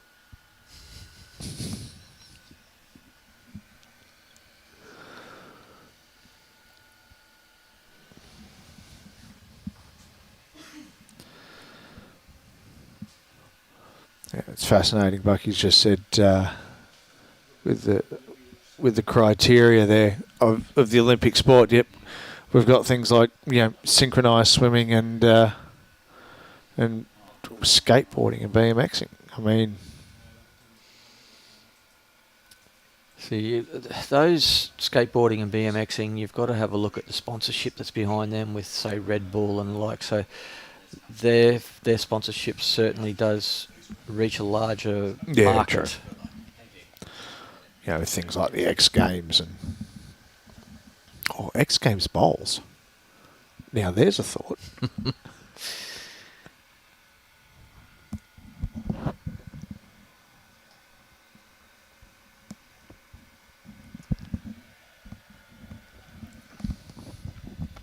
And breakdancing. Oh, well, come on, Michael. Everyone carries a little bit of cardboard with them so they can do their head spin. I mean, there's a reason why I'm bald, and while Hollywood's got a bit of a patch going on the top of his scone. Yep. No, even the Olympics and the Commonwealth Games are looking at trying to attract the younger audience and the less traditional sports, which I'm not a great fan of. I quite prefer the traditional sports of the Olympics, but I'm afraid we're just not in the position where we can just click our fingers and have it all happen. No, correct. Pearson just was a really good line. Sadly, just 2 feet short. Well, sadly, depending on who you're cheering for. It's I think Matthew will be just trying to tuck that kitty around the corner. Well, he might not be trying too hard with his first one because he doesn't want to give Gary a target, because the way he's been playing, he would certainly just eat it up. I'll tell you what, though, I would like to see, from my point of view, I think with a lot of the intra-club games or tournaments that certain clubs run for themselves, I'd probably like to see a bit more of a BPL style format. Not necessarily the power end. I don't think that's essential in every game. But look, particularly the just the placement of the jack and the mat would make life a lot easier, and yeah, because I mean you see, I've seen tournaments where people have been playing, but just due to an end being killed or the jack having to be rolled, that you lose so much time, you end up losing 2 ends. So, and that could be the difference of you sort of kind of finishing in the prize money, or just being out because you had that lead and you were going strong. Another 2 ends, you might have picked up another 4 shots, and that's the difference getting in prize money. So, I'd probably like to see that a little bit more. Well, I think just the fact that no dead ends are becoming more and more popular. Yes. The fact I'm a bit of a fan of the power play. Especially when you're trying to introduce the newer, not even younger, just the newer bowlers into the sport. With our Jack Attack program, like I'm competing in one at Helensvale at the moment, the level of concentration that happens as soon as someone yells out power play, and the whole demeanour of the end changes, and and they talk about those power play ends when they go inside after the game and have their refreshments. Yep. As Matty Lucas picks up 2 shots there. I've heard about it's like the extreme changes you can have in power plays. Actually, really good person to ask, for their opinion on that would be Junior. He'd be more than happy to be able to provide some context around the concentration and the ability to drop 6 shots on a power play, but coming from 3 up. But I digress. But no, but you weren't part of holding that 3, were you? No, not at all. It was brought up to me, and I thought it was a bit of a good anecdote to hold on to. Fair start there from Kepler. But yeah, no, I think, as I said, the power play, certainly it's got its place in a few tournaments. Things like this, obviously, definitely not. This is definitely more the traditional style of Exactly. the game, and I don't think anyone's looking to play around with this too much. Although we've gone to the 2-bowl triples, and it won't be long before I think you'll find a lot of Don't say it. pairs will go to 3 bowls. Oh, I thought you were about to say we'll go to one bowl triples. No, no. Great stuff. Yeah, good correction. The 3-bowl pairs is really becoming quite popular now. Yes. Yeah, well, that was probably the first format I got into when I was down at Burleigh. It's good because your first 2 were horrible and you go, at least I've got one more to try and make up for it and not walk down with my head in my hands and saying, sorry, Skip. And again, the old traditional 2x2x2x2 pairs gets a very lengthy game and can be quite tiring. And absolutely, as brought up in the telecast, the age of our average bowler it can be quite taxing on the bodies. 100%. And I tell you what, though, it was on the commentary the other day. Good shot here. Really good shot. Oh, that deserved chalk. Just give him some chalk anyway. Just you know what? But yeah, no. In a few of our overseas watchers had never seen the 2x2x2x2 format before, and I think so. It's great that we can do something like this. We can stream this event worldwide, and you're seeing other clubs from all over the world that have never seen a particular type of format. They go, you know what? Hey, let's try and adopt that. So it's going to become something that's going to show the different formats throughout the world, and people can pick that up, and I think will really help for when it does become potentially an Olympic sport, which I really do hope it does. I mean, I know what I'd be doing for 3 days. Well, I can remember when here we go, an attacking shot. Just going to tell you when the Arm Bowlers Association first live streamed their event, and people in South Africa and across the world were going, what are those things that you're using? Hadn't been seen outside of Australia, and now it's being used all around the world, our bowling arms, and it's great to see that we can keep players in our sport that have got injuries that can't allow them to have the traditional delivery. So the only real technology advancement we've had in our sport is that bowling arm, and it's created a really good thing for our sport. Well, absolutely. I mean, I was down at one of my local clubs the other day, and I was just having a chat where I was there with a few people from work, and the subject of bowling arm. Oh, that's not quite where he wanted that to be. No real damage though. And I got one of the arms out to show my colleagues, and because she was saying that she's had back issues and all of those bits and pieces, so I showed her the arm next thing. Pardon me, one of the chaps that was down there with the group from his retirement village came up and said, "Oh, what was that?" He goes, "I'm really enjoying this sport." He goes, "But I just..." And you can see he's had hip issues, he's had knee issues, the whole box and dice. And then he's seen the arm, he's gone, well, that could be, this is getting close. Well, We got another dead end. Did it go dead or... Yep. Yep. Matty's thrown his bowl down pretty quickly. So, a couple of dead ends here. But yeah, no, he was excited. He's gone, how do I do that? I said, well, mate, look, most clubs have an arm bowler section and an arm bowling coach. So, just come down, have a chat, and someone will be able to there to give you tips and advice and some coaching.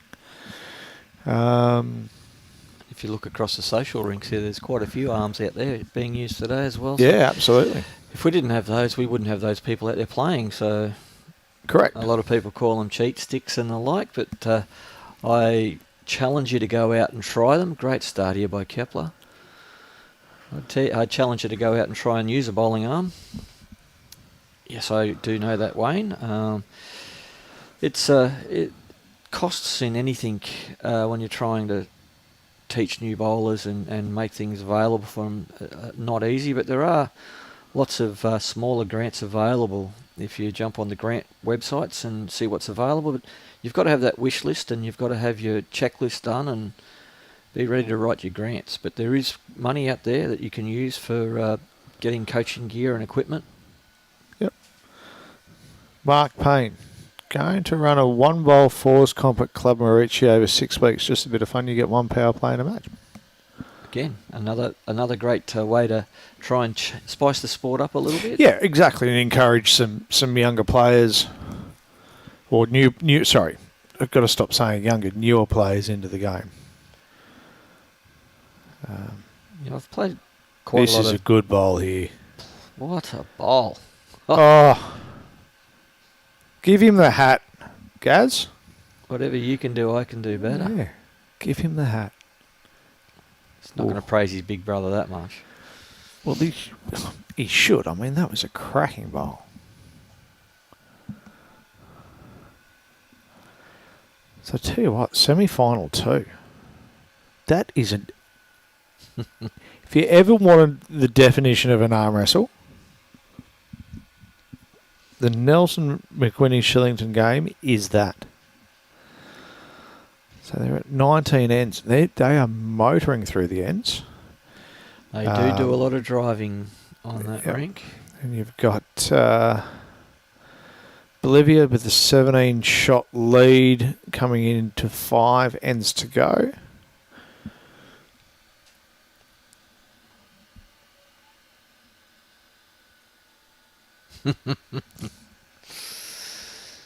I'm not going to comment.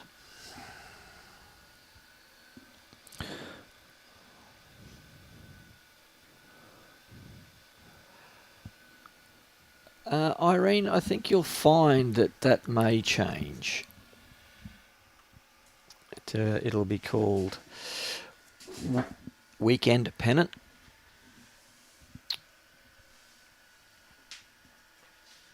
At the moment, yes, it is called Men's Pennant.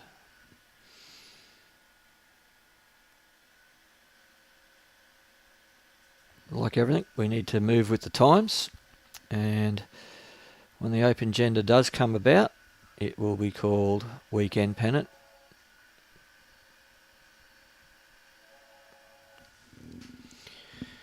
In other states around the country, we have midweek men's and women's pennant, and then on the weekend they play open gender pennant, which is weekend pennant. We don't have weekend pennants, just Gold Coast-Tweed.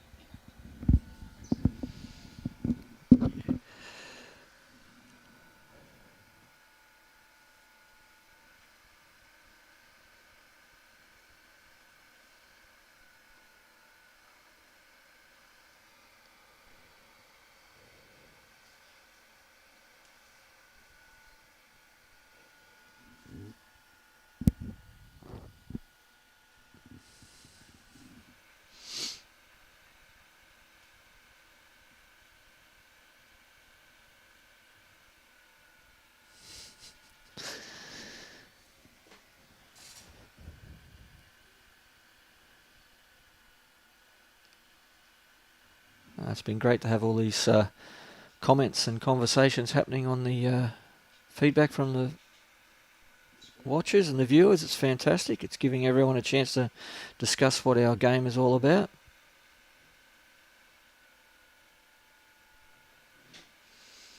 Alan, we'll find out more as the new Bowls Queensland board gets their feet under the table. They've got plenty of issues to work on. Oh, just misses there.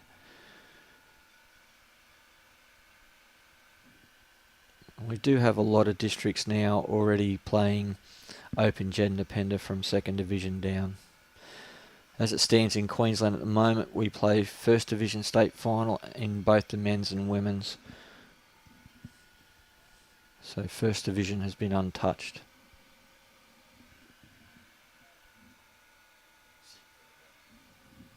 Sit for the woman, they've gone down to 8.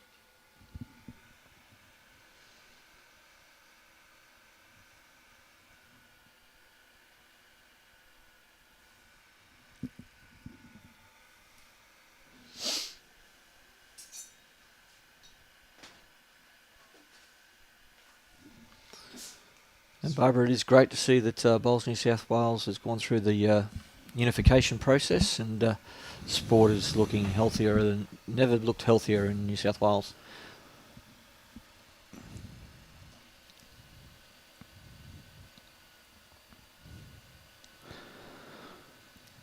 And he's having a good rumble here. Just going to dive underneath. So here's a question for you, Michael. When we're talking about pennants, is there a better time of the week to run it? So, for example, people like myself, as many people do now, do work Saturdays, which, you know, if they want to play pennant for their club, it becomes a bit of an impossibility. It's the age-old quandary, isn't it? Mm. Do we rob Peter to pay Paul, or it's just when it comes to those type of things, that's a hard question to really answer. It's a good question, but I think the traditional side of things may win out on that one for the weekend pennant. But there are opportunities to play midweek pennant. A lot of districts and associations play midweek pennant and choose to play that of an evening as well. Yes. So there are opportunities out there, but when it comes to weekend pennant, that is, I know that. Well, I've heard whispers here on the Gold Coast. There's talk of maybe playing some pennant games on a Friday night. Okay.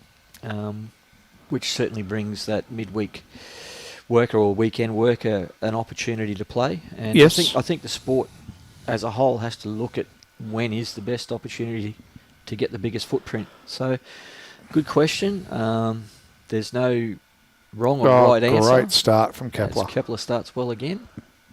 But I'm sure that clubs, associations and the sport itself are always looking at how they can get more people playing. I guess the only sort of minor issue that I could see on a Friday night is it does take away that barefoot contingent, and particularly when you're coming into winter and you know, some clubs don't want the too much foot traffic on the green of an evening when it's dewy and damp.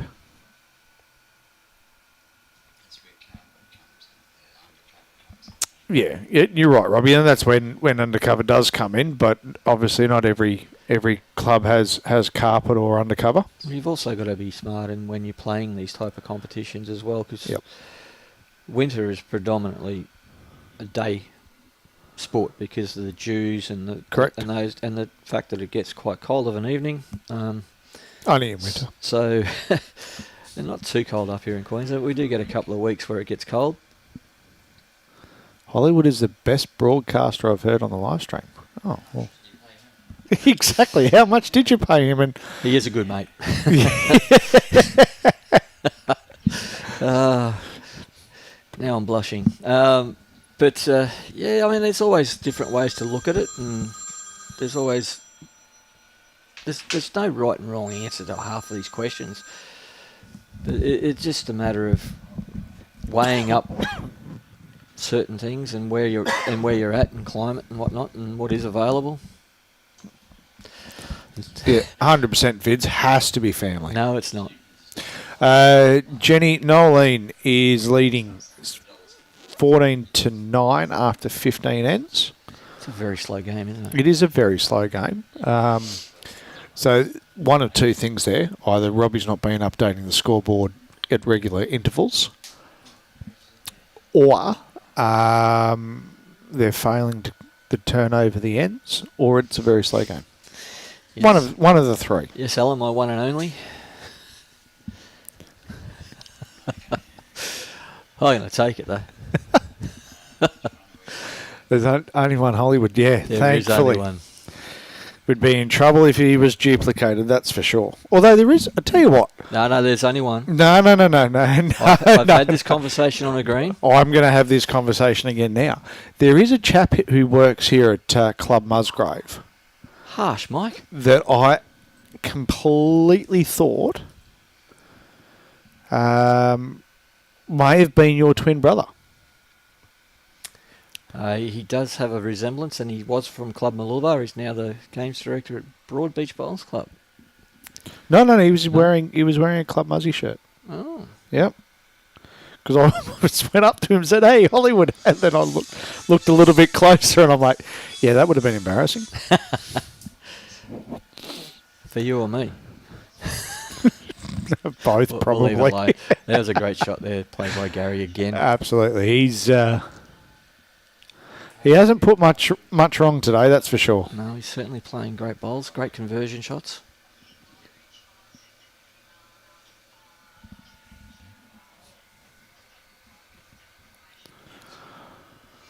Oh, well, we certainly hope you've been enjoying the broadcast this afternoon. It's been our pleasure to bring it to you as we sort of move into the penultimate few ends of the semi. It's certainly been a healthy discussions, and I'm glad everyone's had their say. It's good to see. It's great to have that feedback from the community, bowls community, family, whatever you want to call it. Yep. There's no one line of thinking, and to hear everyone's views is fantastic. Yeah, and I think, if from my point of view, if this helps promote further discussions at clubs on what we can do and how we can do things, then it's always a step in the right direction. And certainly do reach out to your CSMs, your club support managers. There's 11 across the country. We've got 2 here in Queensland, myself and David Barnes. We're only a phone call away. I was waiting for your own plug. Only a phone call, Teams or Zoom meeting away. And we would enjoy nothing more than talk bowls. Yeah. Pothole Pete, mate, our pleasure, and but you're not quite done with us yet. Sorry to disappoint, but we're here for another 6 ends. Yeah, I'll let. It's just going to hang out quite a bit. Yeah, it's. Yeah. We've had an update. Geez. We've had an update. Robbie's got his binoculars out. And we again all tied up after 21 ends on the semi-final 2. And Serena Matthews, her lead over Nolene has been cut down to just 4. And She was down. oh, she was down 14-9. Mm. Oh, she was too. So there you go. There has been a delay in the scoreboards. We'll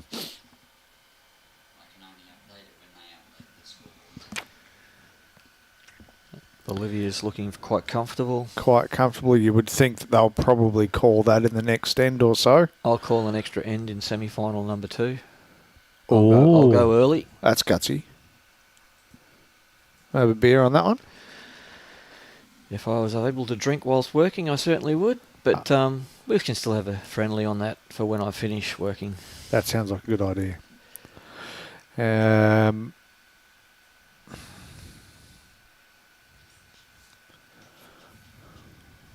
It's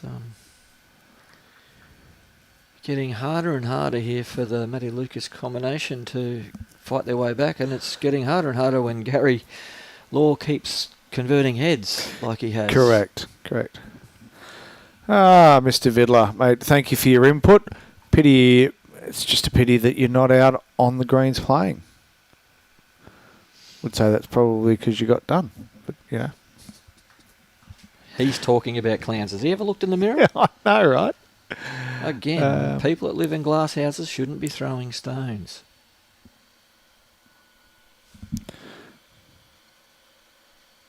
Millsy.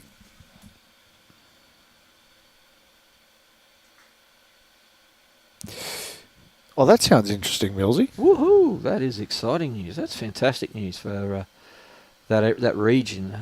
You do put a lot into it there at Ellie Beach. You help out with secondary schools cups. You run your BPL cup qualifiers and whatnot. It's a great little club there, doing a lot of good work for our sport. Can see a little bit of support coming in for Knowlesy. Mando and the boys. Yeah. Good Really strong region for bowls up there in the Mackay district. Mackay. Yeah, okay. And your business house bowls are awesome. Like I was saying earlier, it doesn't matter what type of bowls it is, so long as you're getting people on your green. Exactly. Your greens are the biggest asset when they're full and the biggest liability when they're empty. Oh. So it doesn't matter who's on them. Just fill them. And I'm guessing that'll be a very cyclone-proof roof. You would hope so. Gets a little gusty up there at times. Chris Lievre. Don't fatten it too much. Oh. Even when their good bowls come in, they turn out to be ordinary. So, Pearson's been called now back onto his backhand.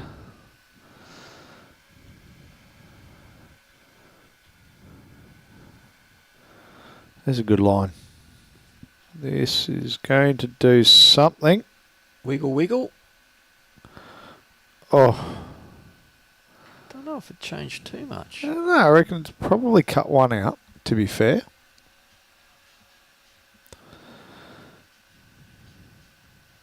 And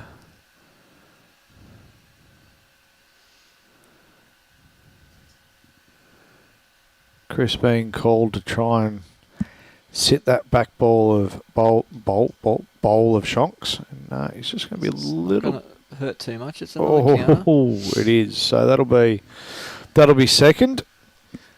But I can see Gary already looking at the backhand. Confident draw. It's just here's the hand. This is what I'm doing.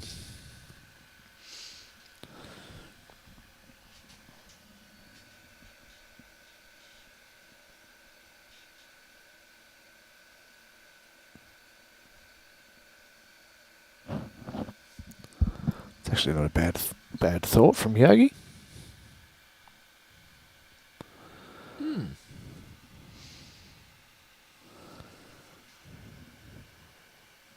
Oh, he's not going to get the perfect result, is he? Not quite. No, well, he's not far off. He's opened it up. He's giving himself a handy little draw. Yep, and we can see that the women's semi-final between Team Millerack and Walton has been called. So those ladies will come through. Come into the club, have a bit of a break, have some lunch. Yes, Yogi, I think anybody on Facebook that's looking at the comments should have a look at that comment and jot down those conditions of play, because any type of format that's a little bit different but involves more people is great. I like that a lot, actually.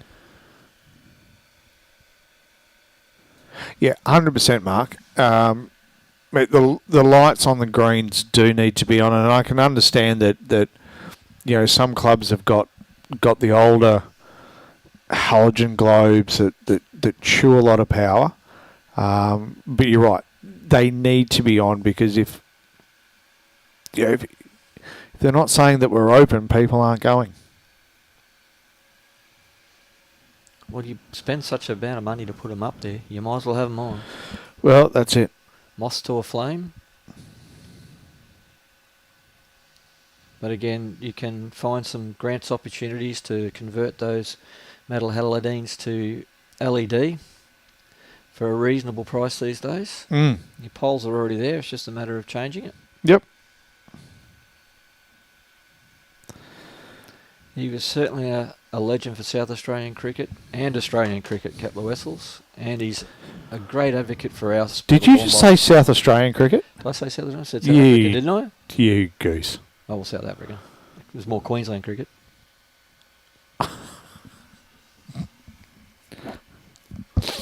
Stick to bowls, mate. South African. Yeah, you said South Australian. Did I? Yes. That was a slip of the tongue. Peanut. It's better than being called a wombat, I suppose. Shut up. Mate, you were old enough to watch him in his prime, so you should know. And he was left-handed.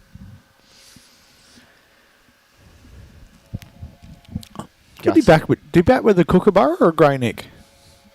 A cricket bat.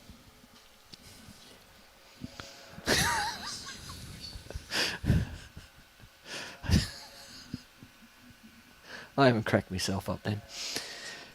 And another good start from Kepler. Mate, you're the only one. Oh, Just sure. ask Alan Vidler; he'll confirm that.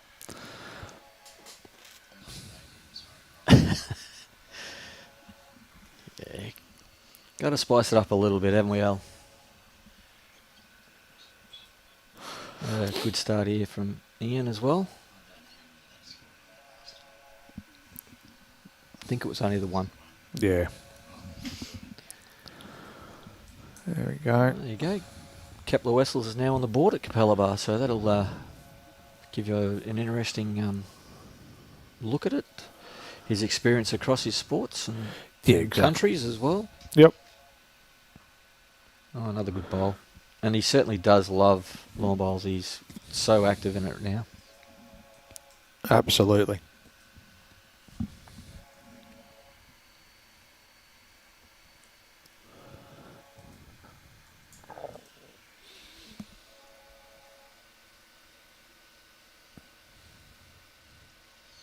Yeah, George, it's not a bad idea, is it? Oh, another good bowl here by Ian. Oh, it nearly slipped around it. Just not giving him a sniff, are they? They're just No. every time they think the door's opening, Yep. bang, they shut it. Okay. Semi-final 2. McGuinness Shillington over Nelson by 2 shots. So 3 ends to go on that game. That's really going to come down to the wire there. And as we watch This one just Chris's passed. bowl, yeah, As long as it gee, stays he up. had quite a bit of weight on that one. He just wanted to sit the bowl. He didn't want that split. Yeah. David says he might have used County. Geez, there's a name I haven't heard for a while. That is a long time ago.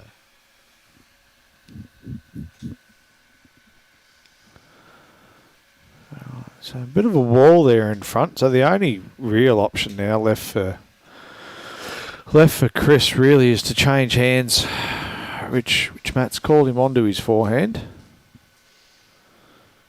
He'll just want to hug those first 2. That's a good line for that side of the green. Yeah, I think it's just going to come across the top. Just, it could have been with a bowl wider. That bowl looks like it might pop straight through that gap. Yep, he's calling Gary up to have a look at it. Discuss whether it's really needed. What are you suggesting? Gary plays his forehand up to Ian's bowl and punches Kepler straight through the hole there. Gotcha. Make 2 or 3 shots out of it. But whether it's worth the risk at this time of the game with only 4 ends to play. Yeah, I don't know. A whether good you- handy lead of 10 shots. There's no need to be taking risks. You drop one, you know, it's. And with all due respect to Team Lucas, they haven't been, when they have been getting ends and winning ends, they haven't been really doing it with big numbers. It's just been, 2 to 3 here. Oh, Duncan Fernley. All these names that I've not heard in years popping out. It's fantastic. It was a few decades since he played. Yeah, I know, but you see just, I think, when did Duncan Fearnley's probably would have vanished in the mid 90s. And I can't recall, and I think counties were probably around about the same time. So, yeah, it's not going to be a bad home there. Well, if now Gary, if he wishes to play a shot, he's got a bit of protection there.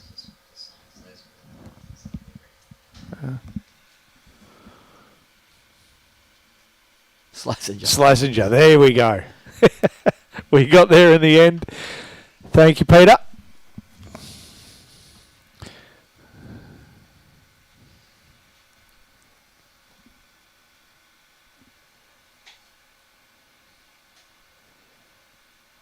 Matty's going to try and find that gap to try and draw a second. If he's got the speed, he's in the area, but no, he's going to drop short.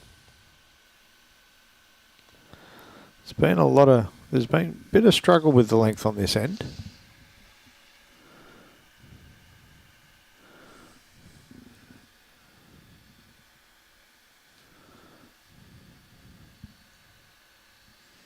Well, it's taken away that shot that I was calling for Gary. It's certainly blocked that up. There you go. Yeah, Jeffrey's confirmed that he used a Schlesinger and a county earlier in his career. So You were half right. no, I wasn't. I was nowhere near it. I said county. I said Kookaburra. Yeah, but then you come back to a county. No, I didn't. Oh, someone else said that. No. Yeah, someone else said that. Right.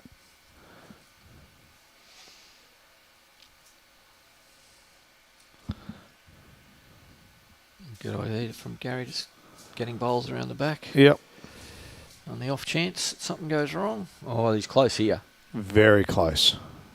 So, very good bowl. Oh, what a bowl. That's worth a replay.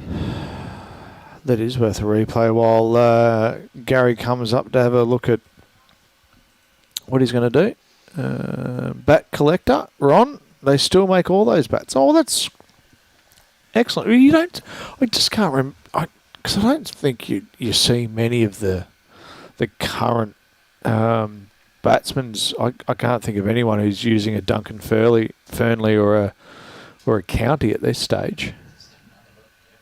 Here we go. Look at this. Great shot.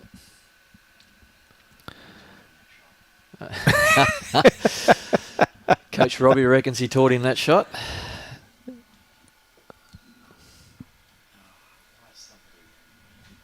Oh, there you go.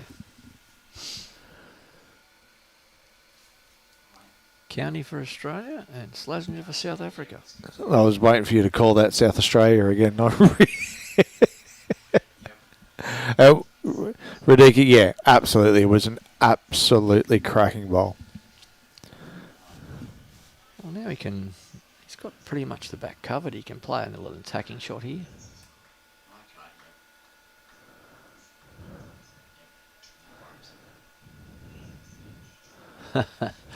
Thanks, Millsy. I'm more roll down the green these days.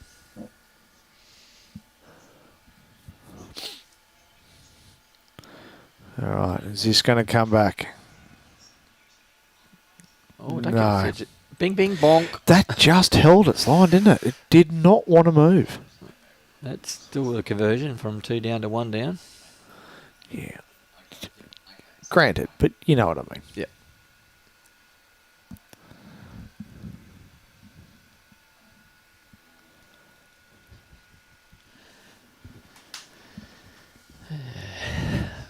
Love being a target. Wait, you're big enough to be one. Hey, I've actually lost 9 kilos. Thanks Have a you? lot. Yeah, I've had to. Christ almighty, I was getting as big as a house.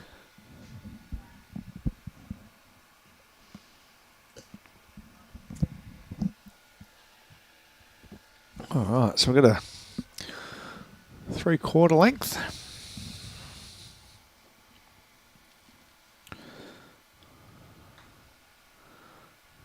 Right up. So, Certainly you're not going to... it's another great start. I mean, it's been a good battle between the two leads, hasn't it? Absolutely.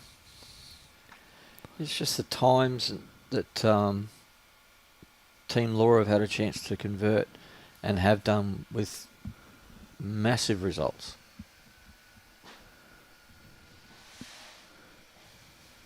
There, I got everyone on Dr. Google checking out which bats the great man Kepler used.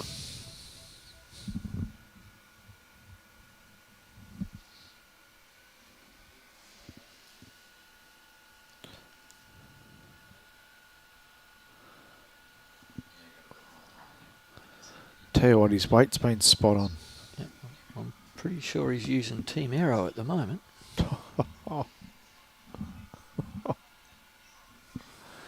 I have to mute your microphone in a second. It's a fact. Yeah, I know, but... You going to run this out, Ian? Oh, he's... Yeah. Oh. Very good line. No. What you do is I just go in here and I change the manually on Just ask him.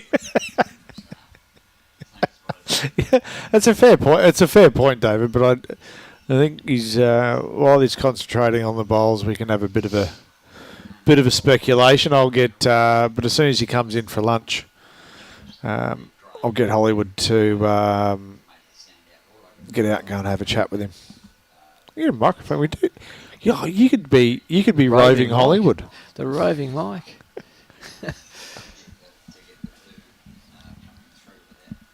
The boys at BA, after listening to this stream, might not let me do the live stream at the AO now.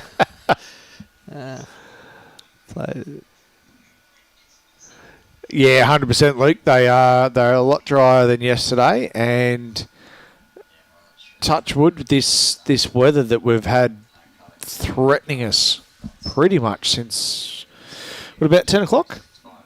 Oh, yeah. It's- Pretty much all day. It's been hubbing that coastline. We actually got a couple of mist come across, but other than that, we have been extremely fortunate.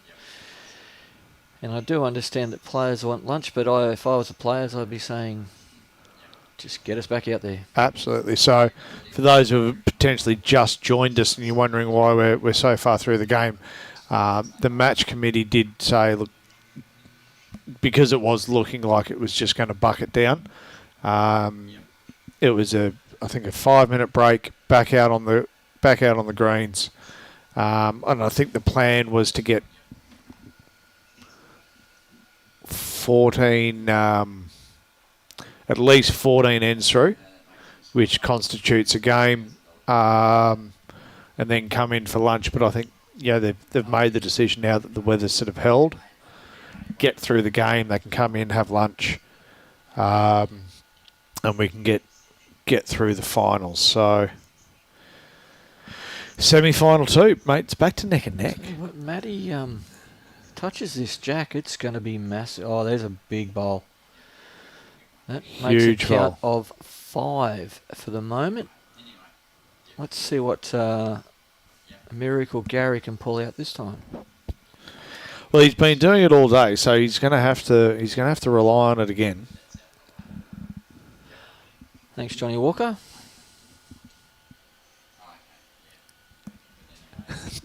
Dulcet tones.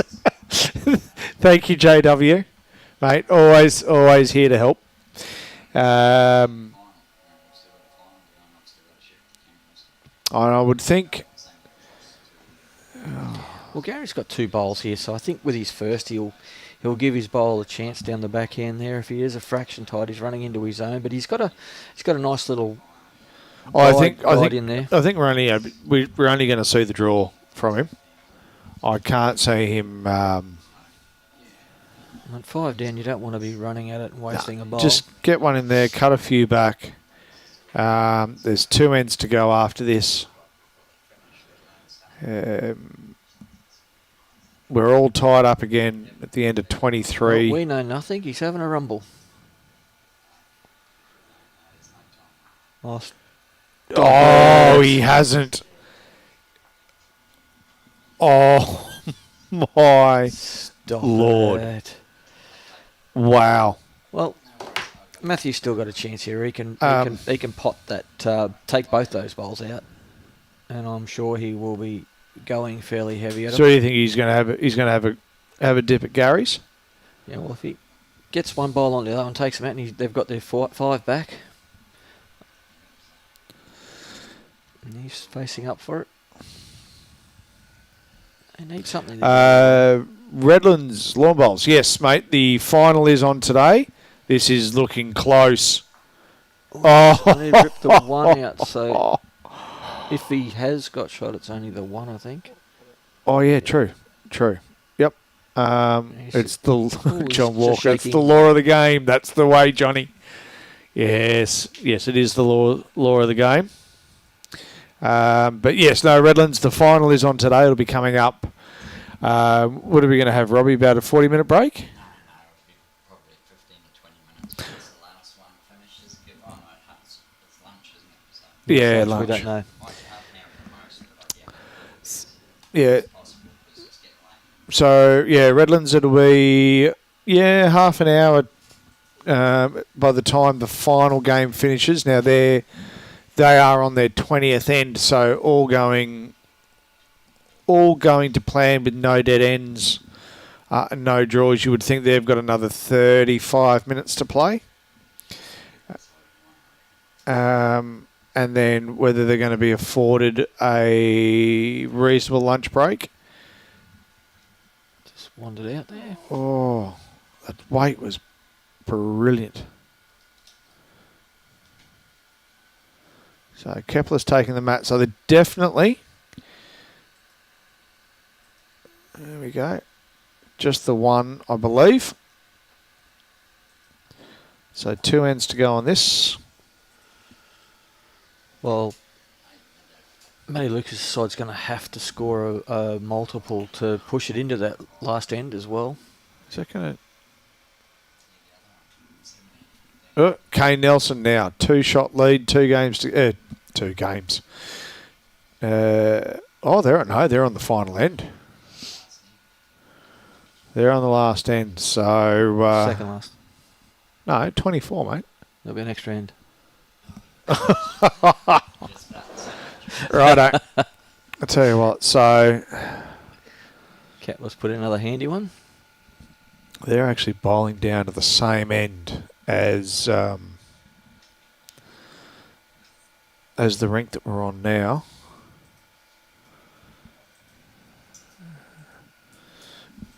And you would probably think that this would potentially be the last end here, depending on the score. Yeah, so Well, there's 2 of them.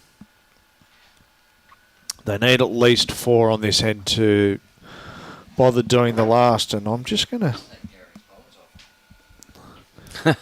That's a good point, Robbie. We could just take Gary's bowls off him, and I'm just going to stick my head out the window here a little bit and try and get a bit of an idea of what's happening on the second semi-final for you.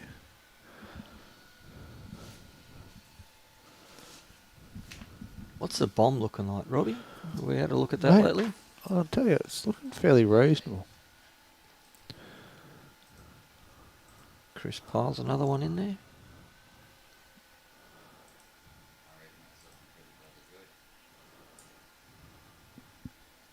Yeah, it seems to be moving away. So I'm not 100% familiar with who's using which bowls on the next rink, There is a but scud coming through on the inland there. It's going to miss us on the inside. It's going to go around There's a good shot from PSO.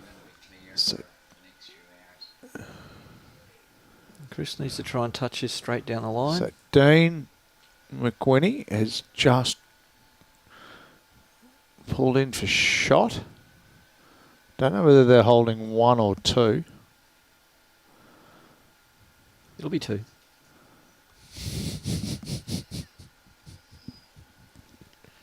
No one asked for your opinion, Hollywood. No, I'll give it freely.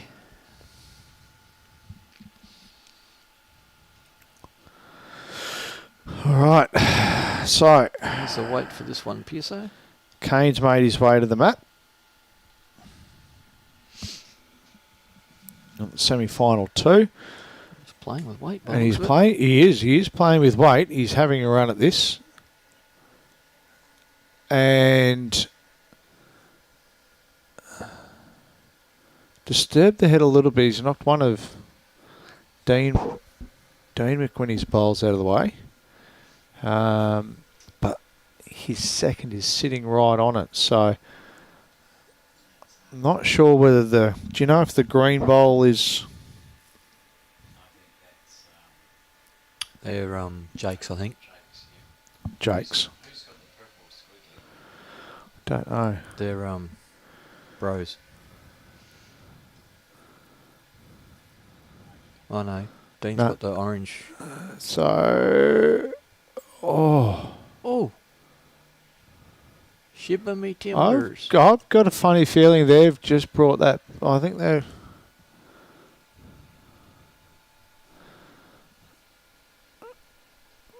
He's quite... Well, there's high fives all around, so I'm assuming they're holding 2, which means that I think there's going to be a bit of weight coming at this.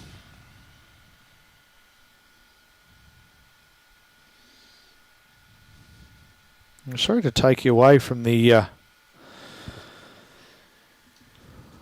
main game that we've got on, but It's going to take something special from Matty Lucas's bowl here to force this to the last end.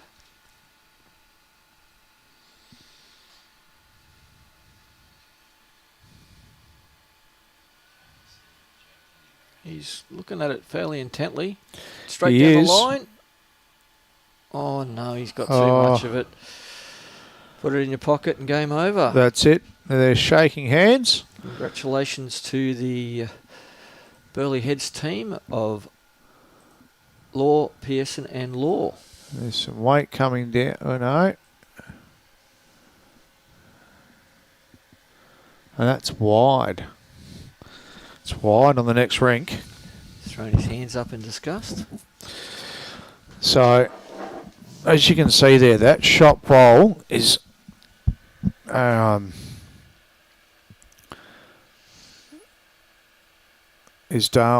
Dale's bowl. Sorry, is Dean's bowl. Must be looking to convert this into a 3. Yeah, they're looking for a 3 here. They're looking to take this out. They don't want the extra end. So if that's the case, they must only be holding the 1. Yeah, but they need at least the 2, so there is going to be a lot of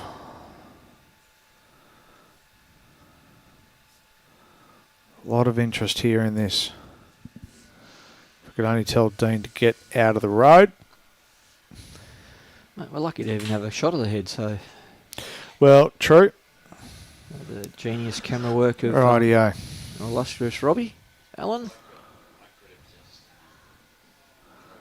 So it's coming down. He's got some speed on it. Oh, I did need to slide through there. That's it. That's it. Must have been the 1. Just the one.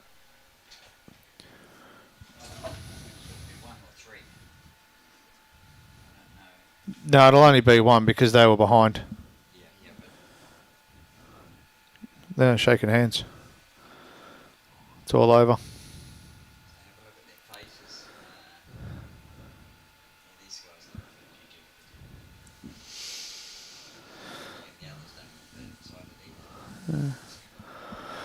All right, well, ladies and gentlemen, thank you for your time with us today. It's been well, I've enjoyed myself. I don't know about you. Well, I hope the viewers enjoyed that game. Again, a pleasure to have co-commentary with you, Nick. My absolute pleasure. And you're going to read out all the sponsors' details Oh, and whatnot. The ladies is at 20 all with 4 ends to go. 3.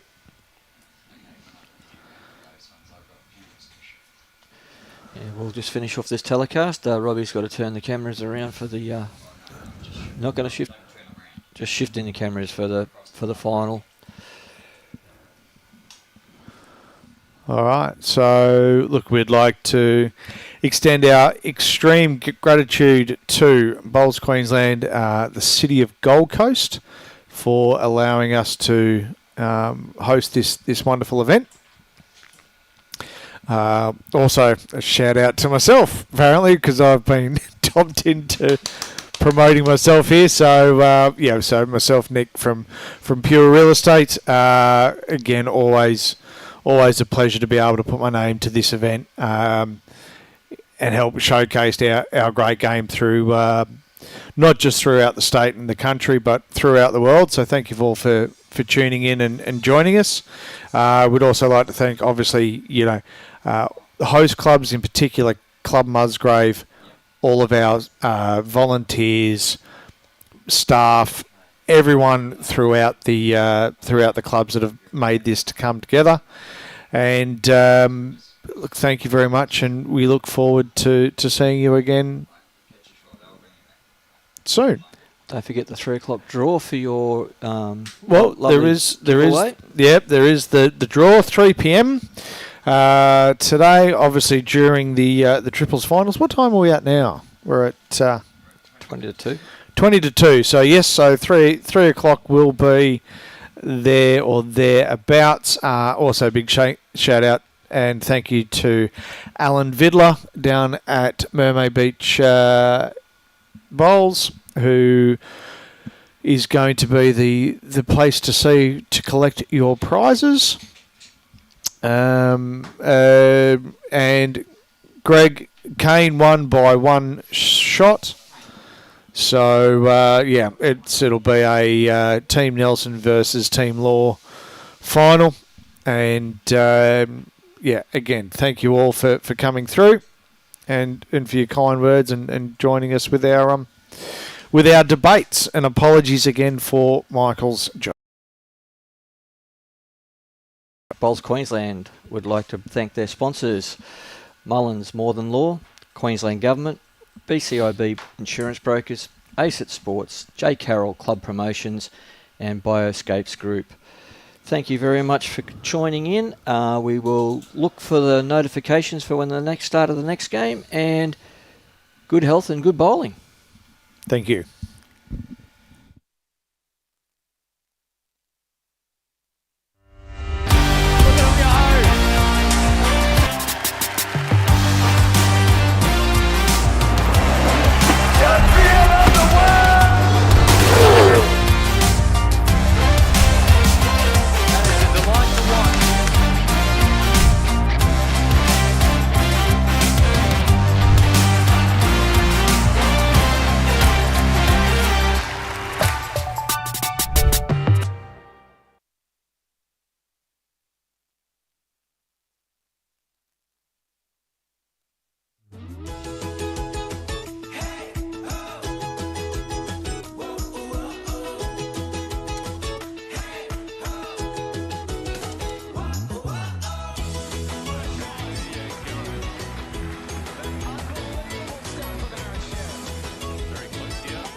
Lawn bowls. Wish I found it earlier.